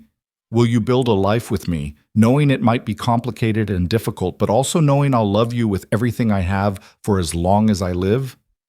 "Yes," Lila said, tears streaming down her face. "Yes, I'll marry you. I'll build a life with you. I'll fight beside you until your name is cleared and our future is secure. Yes to all of it, Cole Mercer. Every complicated, difficult, beautiful bit of it." He slipped the ring onto her finger, and it fit perfectly, as if it had been waiting all along for her to claim it. Then he stood and pulled her into his arms, and they stood on that ridge watching the sun set over their land, the land where they'd build their house, raise their children, live the life they'd fought so hard to claim. "Thank you," Cole whispered into her hair, "for seeing me, for loving me, for refusing to let me settle for less than I deserved." "Thank you for being worth fighting for," Lila replied, "for being the man my father would have wanted for me, honest and brave and capable of building something good even in harsh circumstances." They stood there as stars began to emerge in the darkening sky. Two people who'd found each other in the worst circumstances and chosen to build something beautiful anyway. The road ahead wouldn't be easy. There were still legal battles to fight, reputations to rebuild, prejudices to overcome. But standing there in Cole's arms with his mother's ring on her finger, Lila felt certain of one thing. They would face it all together, and together they would prevail. The announcement of their engagement was met with mixed reactions in Whispering Pines and on the ranch, but the people who mattered, Donovan, Maria, Tommy, Sheriff Aldwin, Mrs. Hendricks, offered their wholehearted support and blessing. Plans were made for a December wedding, small and simple but genuine, a celebration of love that had survived doubt and fear and the weight of an unjust past. And as autumn faded into early winter, as the legal machinery slowly ground forward on Cole's case, as they began to sketch plans for the house they'd build come spring, Lila thought about her father's last word to her: live. She was living, fully, courageously, with her whole heart engaged. She'd survived loss and grief and the harsh reality of frontier life. She'd found love in the most unexpected place, with the most unexpected person. And she'd discovered that sometimes the hardest paths led to the most precious destinations. Her father would have approved. Of that, she was absolutely certain. Winter arrived early that year, bringing with it snow that transformed the ranch into something out of a fairy tale, and news that would change everything. The letter came on a Tuesday morning in mid-November, delivered by a writer from Cheyenne who'd pushed hard through the cold to reach them. Lila recognized the law firm's letterhead immediately. Morrison and Associates, the attorneys she'd been corresponding with for months about Cole's case. Her hands trembled as she broke the seal, Cole standing beside her in Donovan's study, his face carefully blank in that way he had when he was bracing for disappointment. She read quickly, her heart pounding so hard she could barely hear over the rush of blood in her ears. "They've done it," she whispered, then louder, her voice breaking with emotion. "Cole, they've done it. The federal prosecutor has agreed to reopen the case. They've reviewed the bank records, interviewed witnesses who recanted their testimony, and found evidence that the judge's son was in significant debt at the time of the robbery. They're issuing a formal statement clearing you of all charges and recommending an investigation into judicial misconduct." Cole went absolutely still, his face draining of color. "That's not possible. The judge would never allow—" "The judge is under investigation himself now," Lila continued, scanning the letter with shaking hands. "Apparently your case wasn't the first time he manipulated evidence to protect his son. There are 3 other cases being reviewed, and federal prosecutors are building a corruption case against him. Cole, they're not just clearing your name, they're going after the people who framed you." The letter fell from Lila's fingers as Cole staggered backward, catching himself against Donovan's desk. For a long moment, he couldn't speak, couldn't seem to process what he'd just heard. Then he looked at Lila with eyes that held 5 years of pain and disbelief and desperate, fragile hope. "Are you telling me I'm free? That I can stop running, stop hiding, stop looking over my shoulder, waiting for someone to recognize me and turn me in?" "You're telling him exactly that," Donovan said from the doorway, his own voice rough with emotion. He'd been listening, had heard everything, and now he crossed the room to grip Cole's shoulder with fierce affection. "You're a free man, Cole Mercer. The warrant's been vacated, your name's been cleared, and you've got official documentation proving your innocence. It's over. It's finally over." Cole's knees buckled, and he would have fallen if Lila hadn't caught him, wrapping her arms around him as 5 years of tension and fear and carefully maintained control finally shattered. He buried his face in her shoulder and shook with silent sobs that tore at Lila's heart even as joy flooded through her veins. "I've got you," she whispered, holding him tight. "You're safe now. You're free. And we're going to build that life we planned, without looking over our shoulders, without fear, just like we promised." It took Cole several minutes to compose himself, and when he finally pulled back, his eyes were red but clear, his expression transformed by something Lila had never fully seen there before. Unguarded hope. Not the careful, tentative hope he'd allowed himself when she'd first told him about the lawyers, but real, solid hope that the future might actually be different than the past. "I need to see it in writing," he said, his voice steadier now. "Need to hold that official document in my hands and know it's real, not just another cruel dream." "It's real," Lila assured him, retrieving the letter and pressing it into his hands. "Read it yourself, every word." Cole read slowly, carefully, his lips moving slightly as he processed each sentence. Lila watched emotions chase across his face, disbelief giving way to cautious acceptance, giving way to something that looked like joy mixed with grief for all the years he'd lost. "They apologize," he said wonderingly. "The prosecutor actually apologizes on behalf of the justice system for the miscarriage of justice I suffered. Says I'm entitled to compensation for wrongful prosecution." "You are entitled," Donovan said firmly, "and you should claim every penny. Use it to build that house you've been planning, to start the horse breeding operation you've always wanted, to give yourself and Lila the foundation you deserve." Cole looked at the letter again, then at Lila, then at Donovan. "I don't know what to say. I spent 5 years believing this would never happen, that I'd die with those false charges still hanging over my head. And now—" He shook his head slowly. "Now everything's different. Now I can actually marry Lila legally, can put my real name on property deeds, can build a life without constantly waiting for it all to fall apart. Now you can live," Lila said softly. "Really live, not just survive. That's what my father wanted for me, and it's what I want for both of us." The next weeks passed in a whirlwind of activity and emotion. Official documents arrived clearing Cole's name and outlining the compensation he was entitled to, a sum substantial enough to build a house and start his breeding operation with resources to spare. The story of his exoneration spread through Whispering Pines and the surrounding ranches, transforming him overnight from a man people whispered about to something of a local hero who'd survived injustice with his integrity intact. The wedding date was confirmed for December 20th, just before Christmas, in the small church in Whispering Pines. Lila threw herself into preparations with Maria's enthusiastic help, ordering a dress from a dressmaker in Cheyenne, planning a simple but meaningful ceremony, coordinating with the minister who'd preached that sermon about moral discernment and now couldn't apologize enough for his presumption. "I judged you without knowing the full story," Reverend Morrison said when he came to the ranch to discuss the ceremony. "I let town gossip influence my opinion rather than seeking truth. I'm deeply sorry, Miss Granger, and I'd be honored to officiate your wedding if you'll allow me to make amends."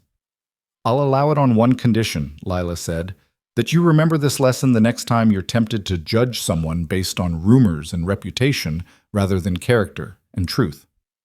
"I will," the Reverend promised. "You have my word." Cole spent his days working with a carpenter from Cheyenne to design the house they'd build come spring, his evenings with Lila planning their future with the kind of detail that was only possible when you actually believed the future would arrive. They pored over breeding records for horses, discussed business strategies for the operation, debated the merits of various building materials and floor plans. "I want a big kitchen," Lila insisted one evening as they reviewed sketches by lamplight, "with windows facing east so I can watch the sunrise while I work, and a library, a real library with floor-to-ceiling shelves for all the books we'll collect. And a wide front porch," Cole added, penciling modifications onto the architect's drawings. "Big enough for rocking chairs and summer evenings where we can watch our children play in the yard." The casual mention of children made Lila's heart skip. They'd discussed it in abstract terms before, but this felt different, more immediate, more possible. "How many children are we planning for in this future of ours?" Cole looked up from the drawings, his storm cloud eyes warm. "However many we're blessed with, 2 or 10, it doesn't matter to me. I just want them to grow up knowing they're loved and that their parents chose each other despite everything." 2 or 10 is quite a range, Lila said with a laugh. "But I'm willing to see where life takes us, though maybe we start with 1 and see how we manage before committing to 10. "Sounds reasonable." Cole reached across the table and took her hand, his thumb brushing over the sapphire ring that marked her as his. "I can't believe this is real sometimes, that I get to have this, you, a home, a future without fear. It feels like something I dreamed up during long nights when hope seemed impossible." "It's real," Lila assured him, "and it's ours. We fought for it, and now we get to claim it." The week before the wedding brought unexpected complications in the form of a visitor from Silver Falls. Lila was working in the office when Maria came to tell her that a well-dressed stranger had arrived asking to speak with Cole Mercer on urgent business. "He says his name is Jonathan Fletcher," Maria said, her expression uncertain. "Says he was Cole's defense attorney at the original trial, and he's come to apologize in person." Lila found Cole in the barn, told him about the visitor, and watched carefully calibrated anger flash across his face. "Fletcher abandoned me when I needed him most," Cole said flatly. "Took my money, promised a vigorous defense, then barely presented evidence at the trial. I don't want to see him." "Maybe you should anyway," Lila suggested gently. "Not for him, for you. Hear what he has to say, and then decide whether his apology means anything." Cole was quiet for a long moment, then nodded reluctantly. "Fine, but you're coming with me. I want a witness to whatever excuses he offers." Jonathan Fletcher was a man in his 50s with gray hair and the kind of defeated posture that suggested he carried significant regrets. He stood in Donovan's parlor, hat in hand, and when Cole entered the room, genuine remorse crossed his features. "Mr. Mercer, thank you for seeing me. I know I have no right to your time or your forgiveness, but I felt I owed you an explanation." "You owe me more than an explanation," Cole said coldly.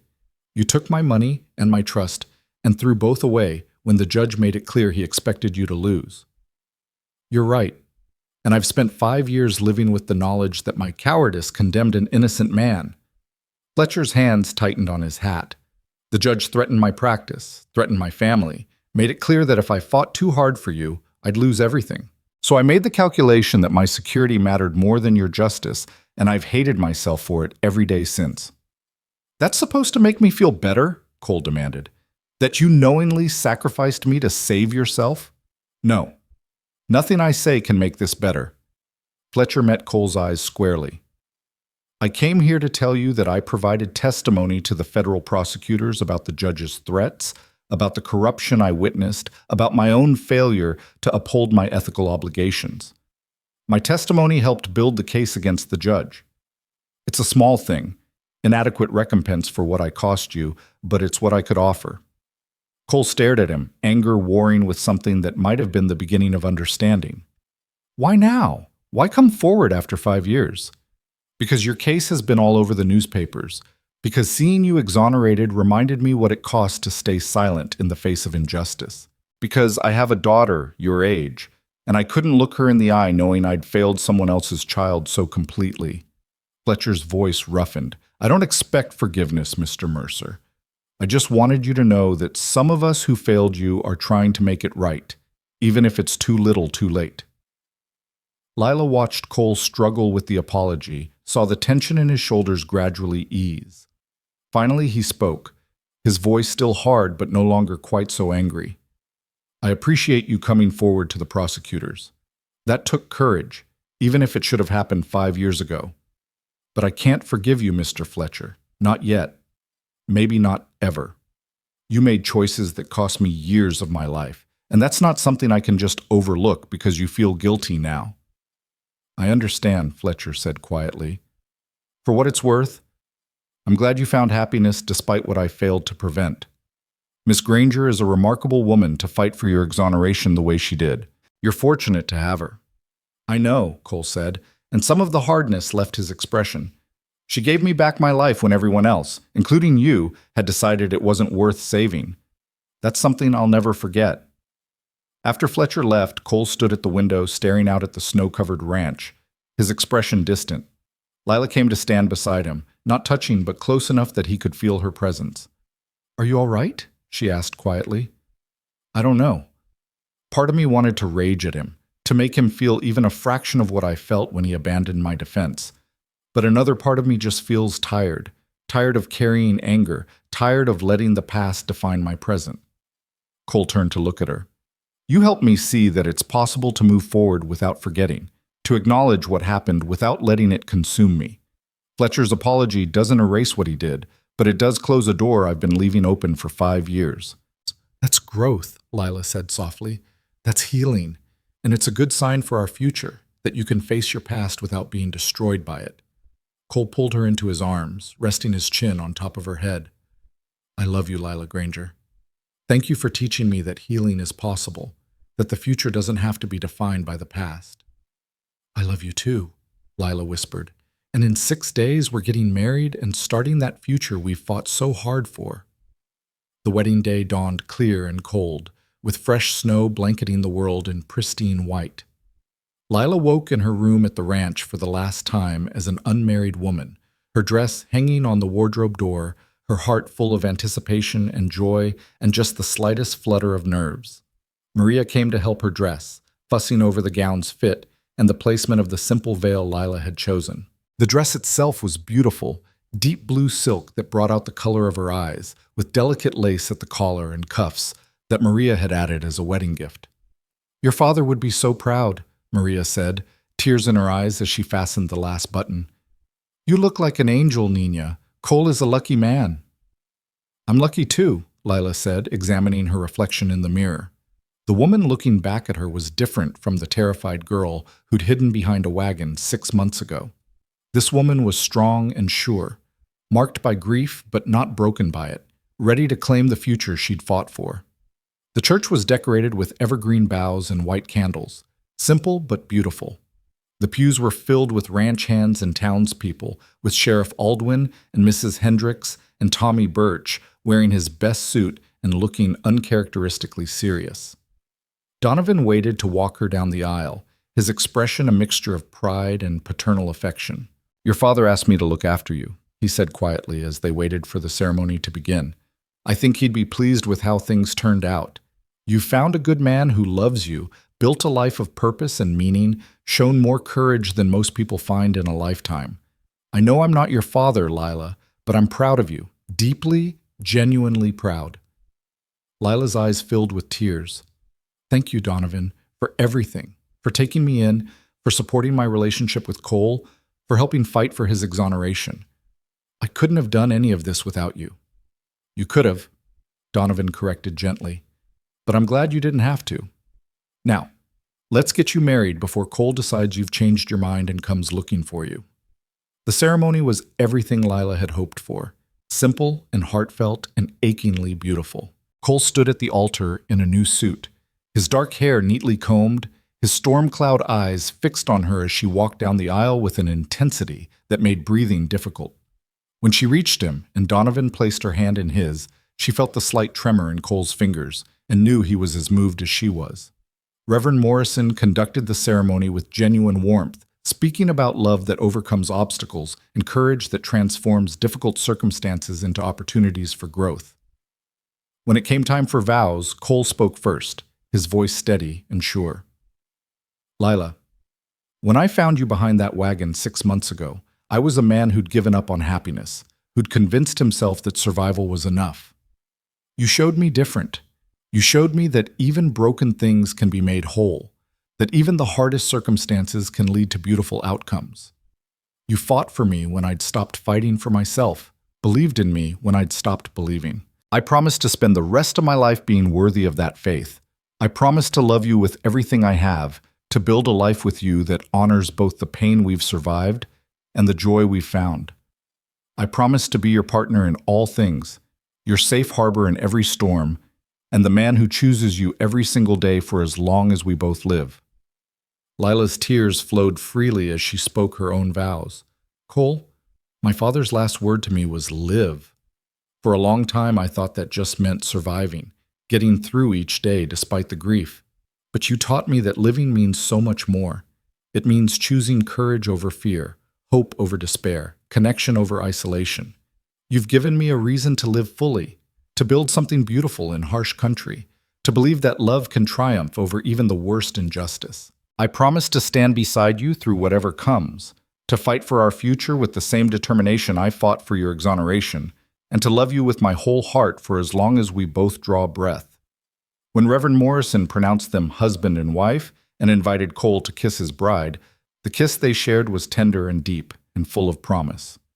The small congregation erupted in applause and cheers, and Lila found herself laughing through her tears as Cole swept her into his arms and held her close. "Hello, Mrs. Mercer," he whispered against her hair. "Hello, Mr. Mercer," she whispered back.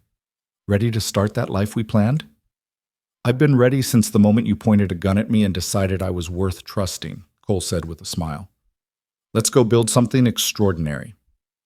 The reception at the ranch was warm and joyful, full of good food and music and dancing. Lila danced with Donovan and Tommy and Sheriff Aldwin, but most of all she danced with her husband, moving through the steps of simple waltzes while the fire crackled and snow fell gently outside the windows. Late in the evening, as guests began to depart and the celebration wound down, Lila and Cole slipped away to the ridge overlooking the ranch, the same ridge where Cole had proposed, where they'd watched sunsets and made plans for their future. The night was clear and cold, the stars brilliant overhead, and they stood wrapped in each other's arms, looking out over the land that would be theirs. "Thank you," Cole said quietly, "for refusing to let me settle for less than I deserved, for fighting when I'd given up, for loving me enough to change everything." "You did the same for me," Lila replied. "You saved me when I needed it most, showed me that strength could coexist with gentleness, that hope was possible even in the darkest circumstances. We saved each other, Cole. That's what makes this work." They stood in comfortable silence for a while, watching the stars wheel overhead and the distant lights of the ranch below. Then Cole spoke again, his voice full of wonder.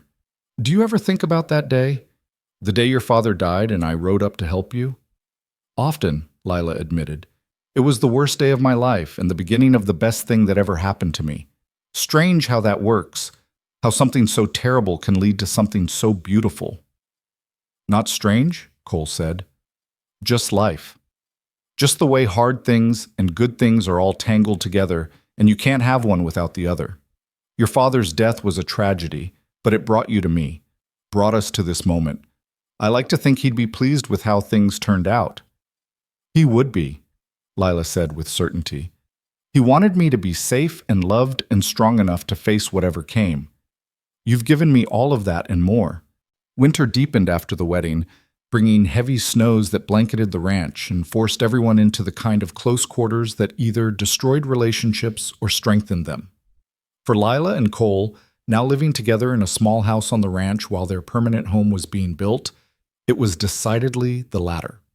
They learned each other's rhythms and routines, discovered how to navigate disagreements with honesty and respect, built the kind of deep partnership that would sustain them through whatever came next. By February, Lila knew she was pregnant. The realization came gradually. A missed monthly course, morning nausea that Maria noticed before Lila fully registered it, a tenderness in her breast that made her usual corset uncomfortable. When she finally confirmed it with Maria's help, she felt a mixture of joy and terror that left her breathless. She told Cole on a clear February evening as they sat by the fire in their small house, her hands trembling as she took his and placed them on her still flat stomach. "We're going to have a baby," she said simply, watching his face carefully. Probably late summer or early fall, if my calculations are right. Cole's expression went through a dozen different emotions in rapid succession: shock, disbelief, joy, fear, and finally a kind of wonder that made Lila's heart ache with love for him.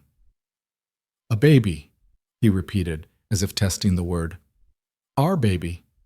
You're certain?" "As certain as I can be this early. Maria says all the signs are there, and she's helped deliver enough babies to know."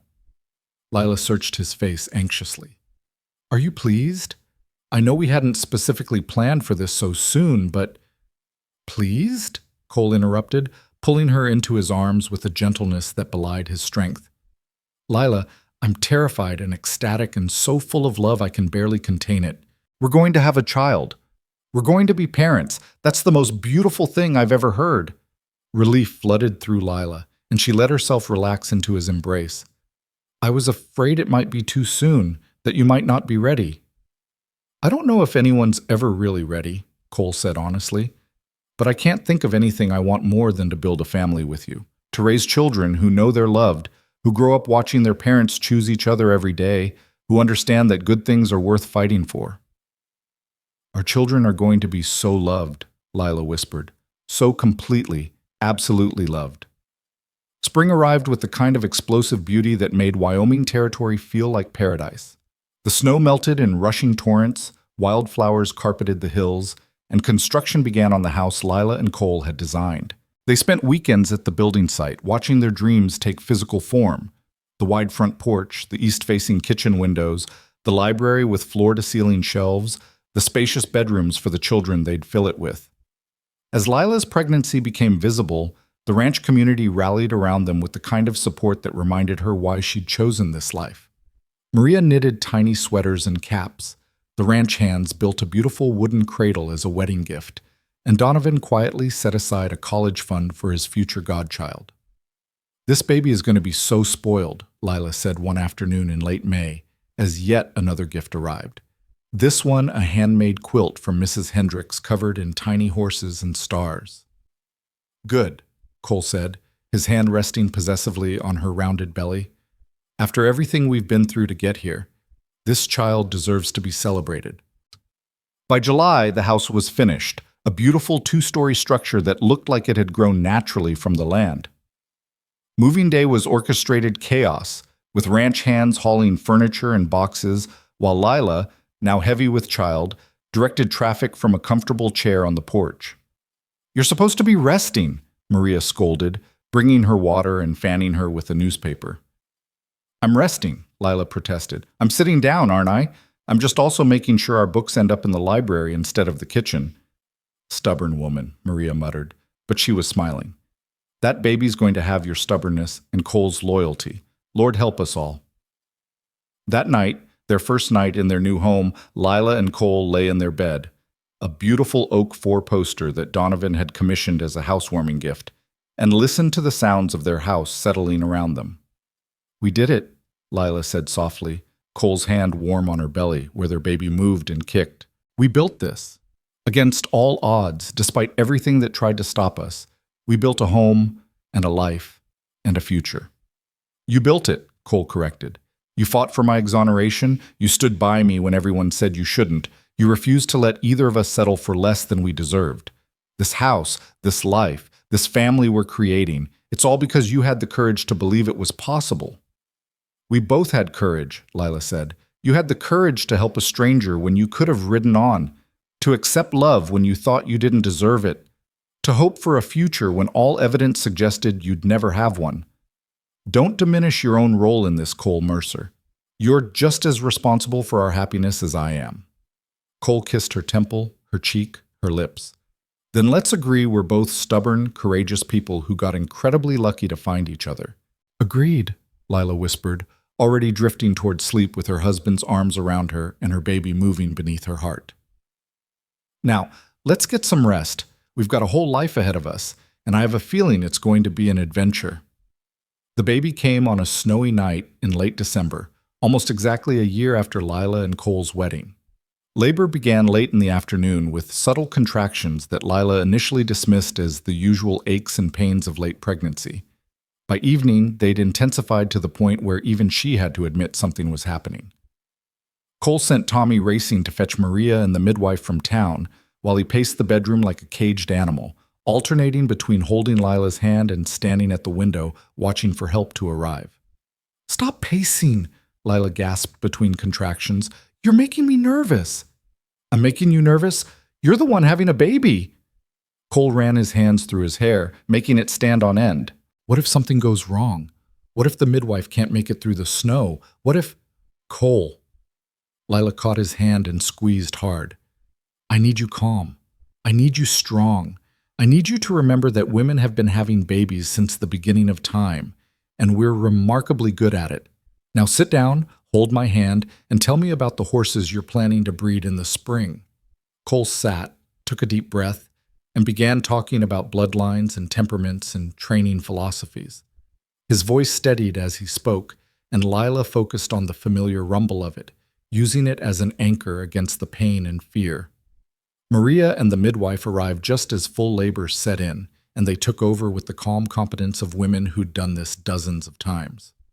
Cole was banished to the hallway, where Donovan found him an hour later, sitting on the floor with his head in his hands.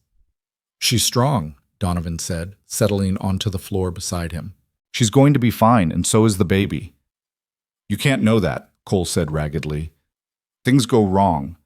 Women die in childbirth all the time. If I lose her—" "You won't," Donovan said firmly. "Have faith, son.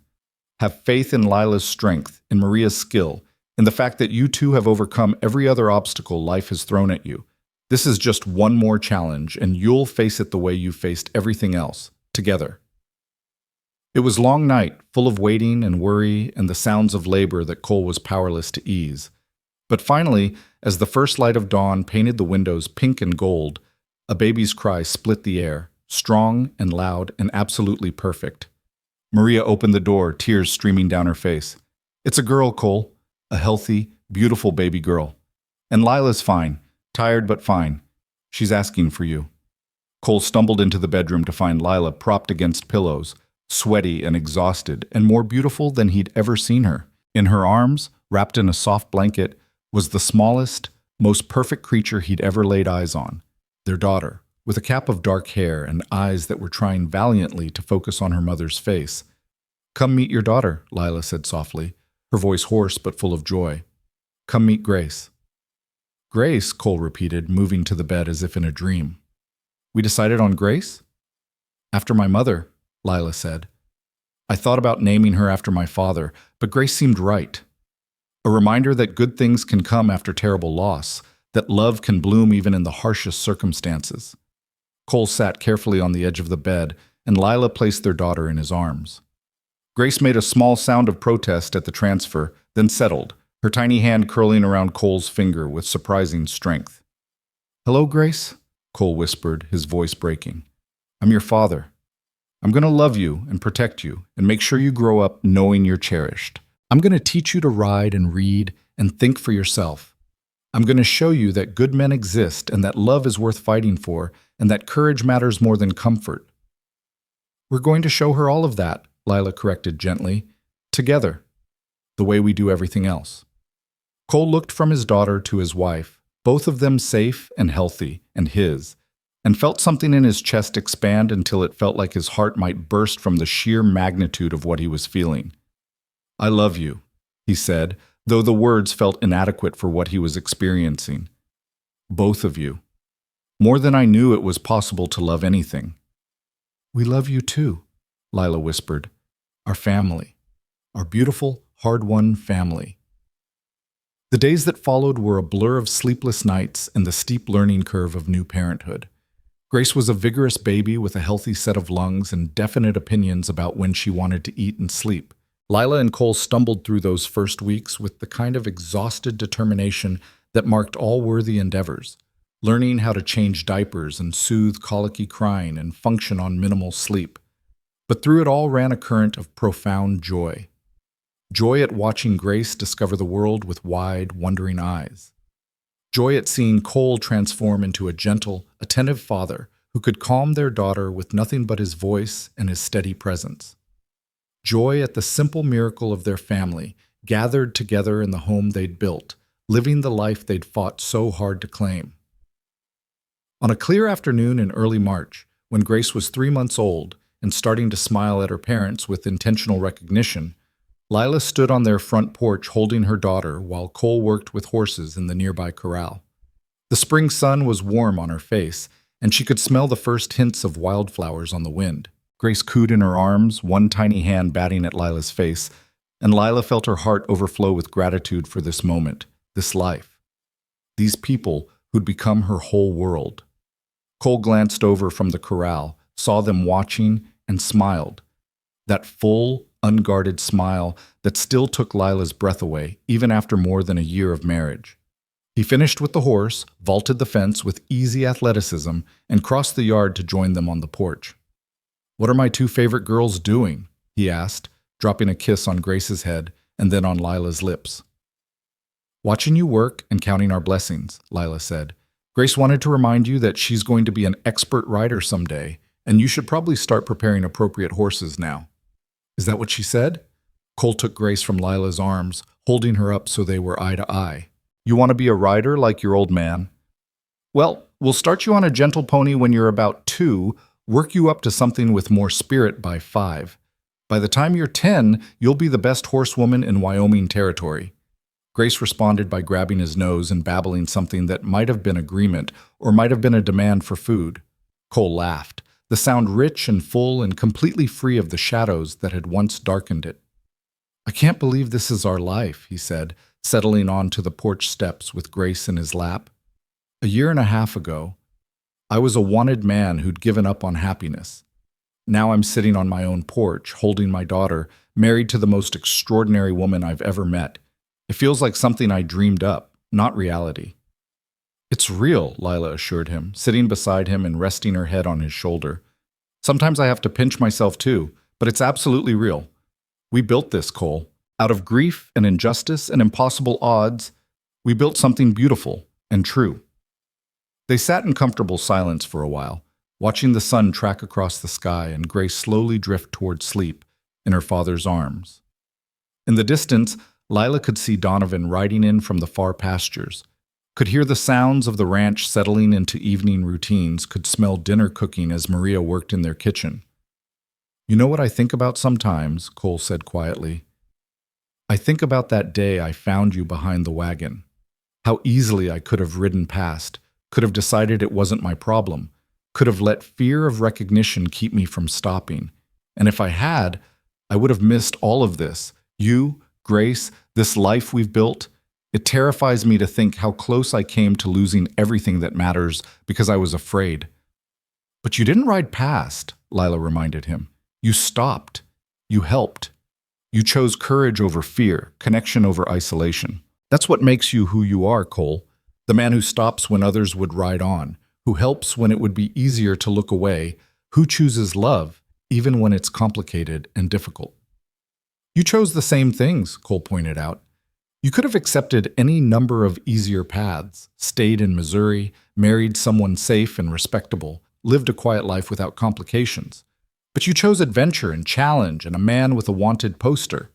That took courage, too." "We've both been brave," Lila agreed, "and we've both been rewarded for it. This life, this family, it's better than anything I dreamed of back when my father and I were heading west. Better than the safe, predictable future he'd hoped to give me."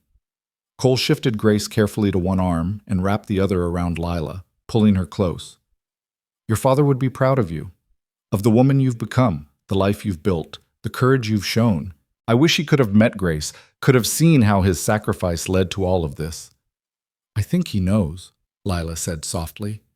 "Somehow, wherever he is, I think he knows his daughter found love and safety and a future worth living. I think he sees his granddaughter and smiles, knowing the dream he had for me came true in ways he never could have predicted." They sat together on their porch as the sun set over the Wyoming hills. 3 people who'd found each other through tragedy and built something lasting from the ashes of loss. Inside their house, books lined the library shelves and Grace's cradle sat ready in the nursery. In the corrals, horses stamped and whinnied, waiting for tomorrow's training. And across the ranch, people who'd become family went about their evening routines, building their own lives in this harsh and beautiful country. This was the life Lila's father had wanted for her, not the specific details of it, but the essence. Love that sustained rather than constrained. Work that mattered.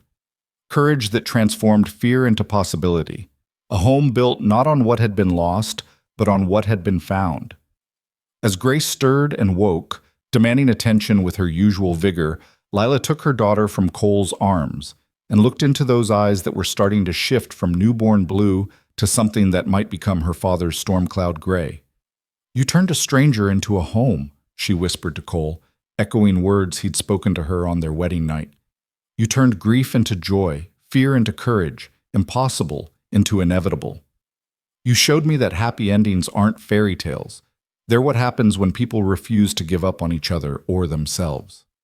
Cole stood and pulled both his girls into his arms, holding them close as stars began to emerge in the darkening sky.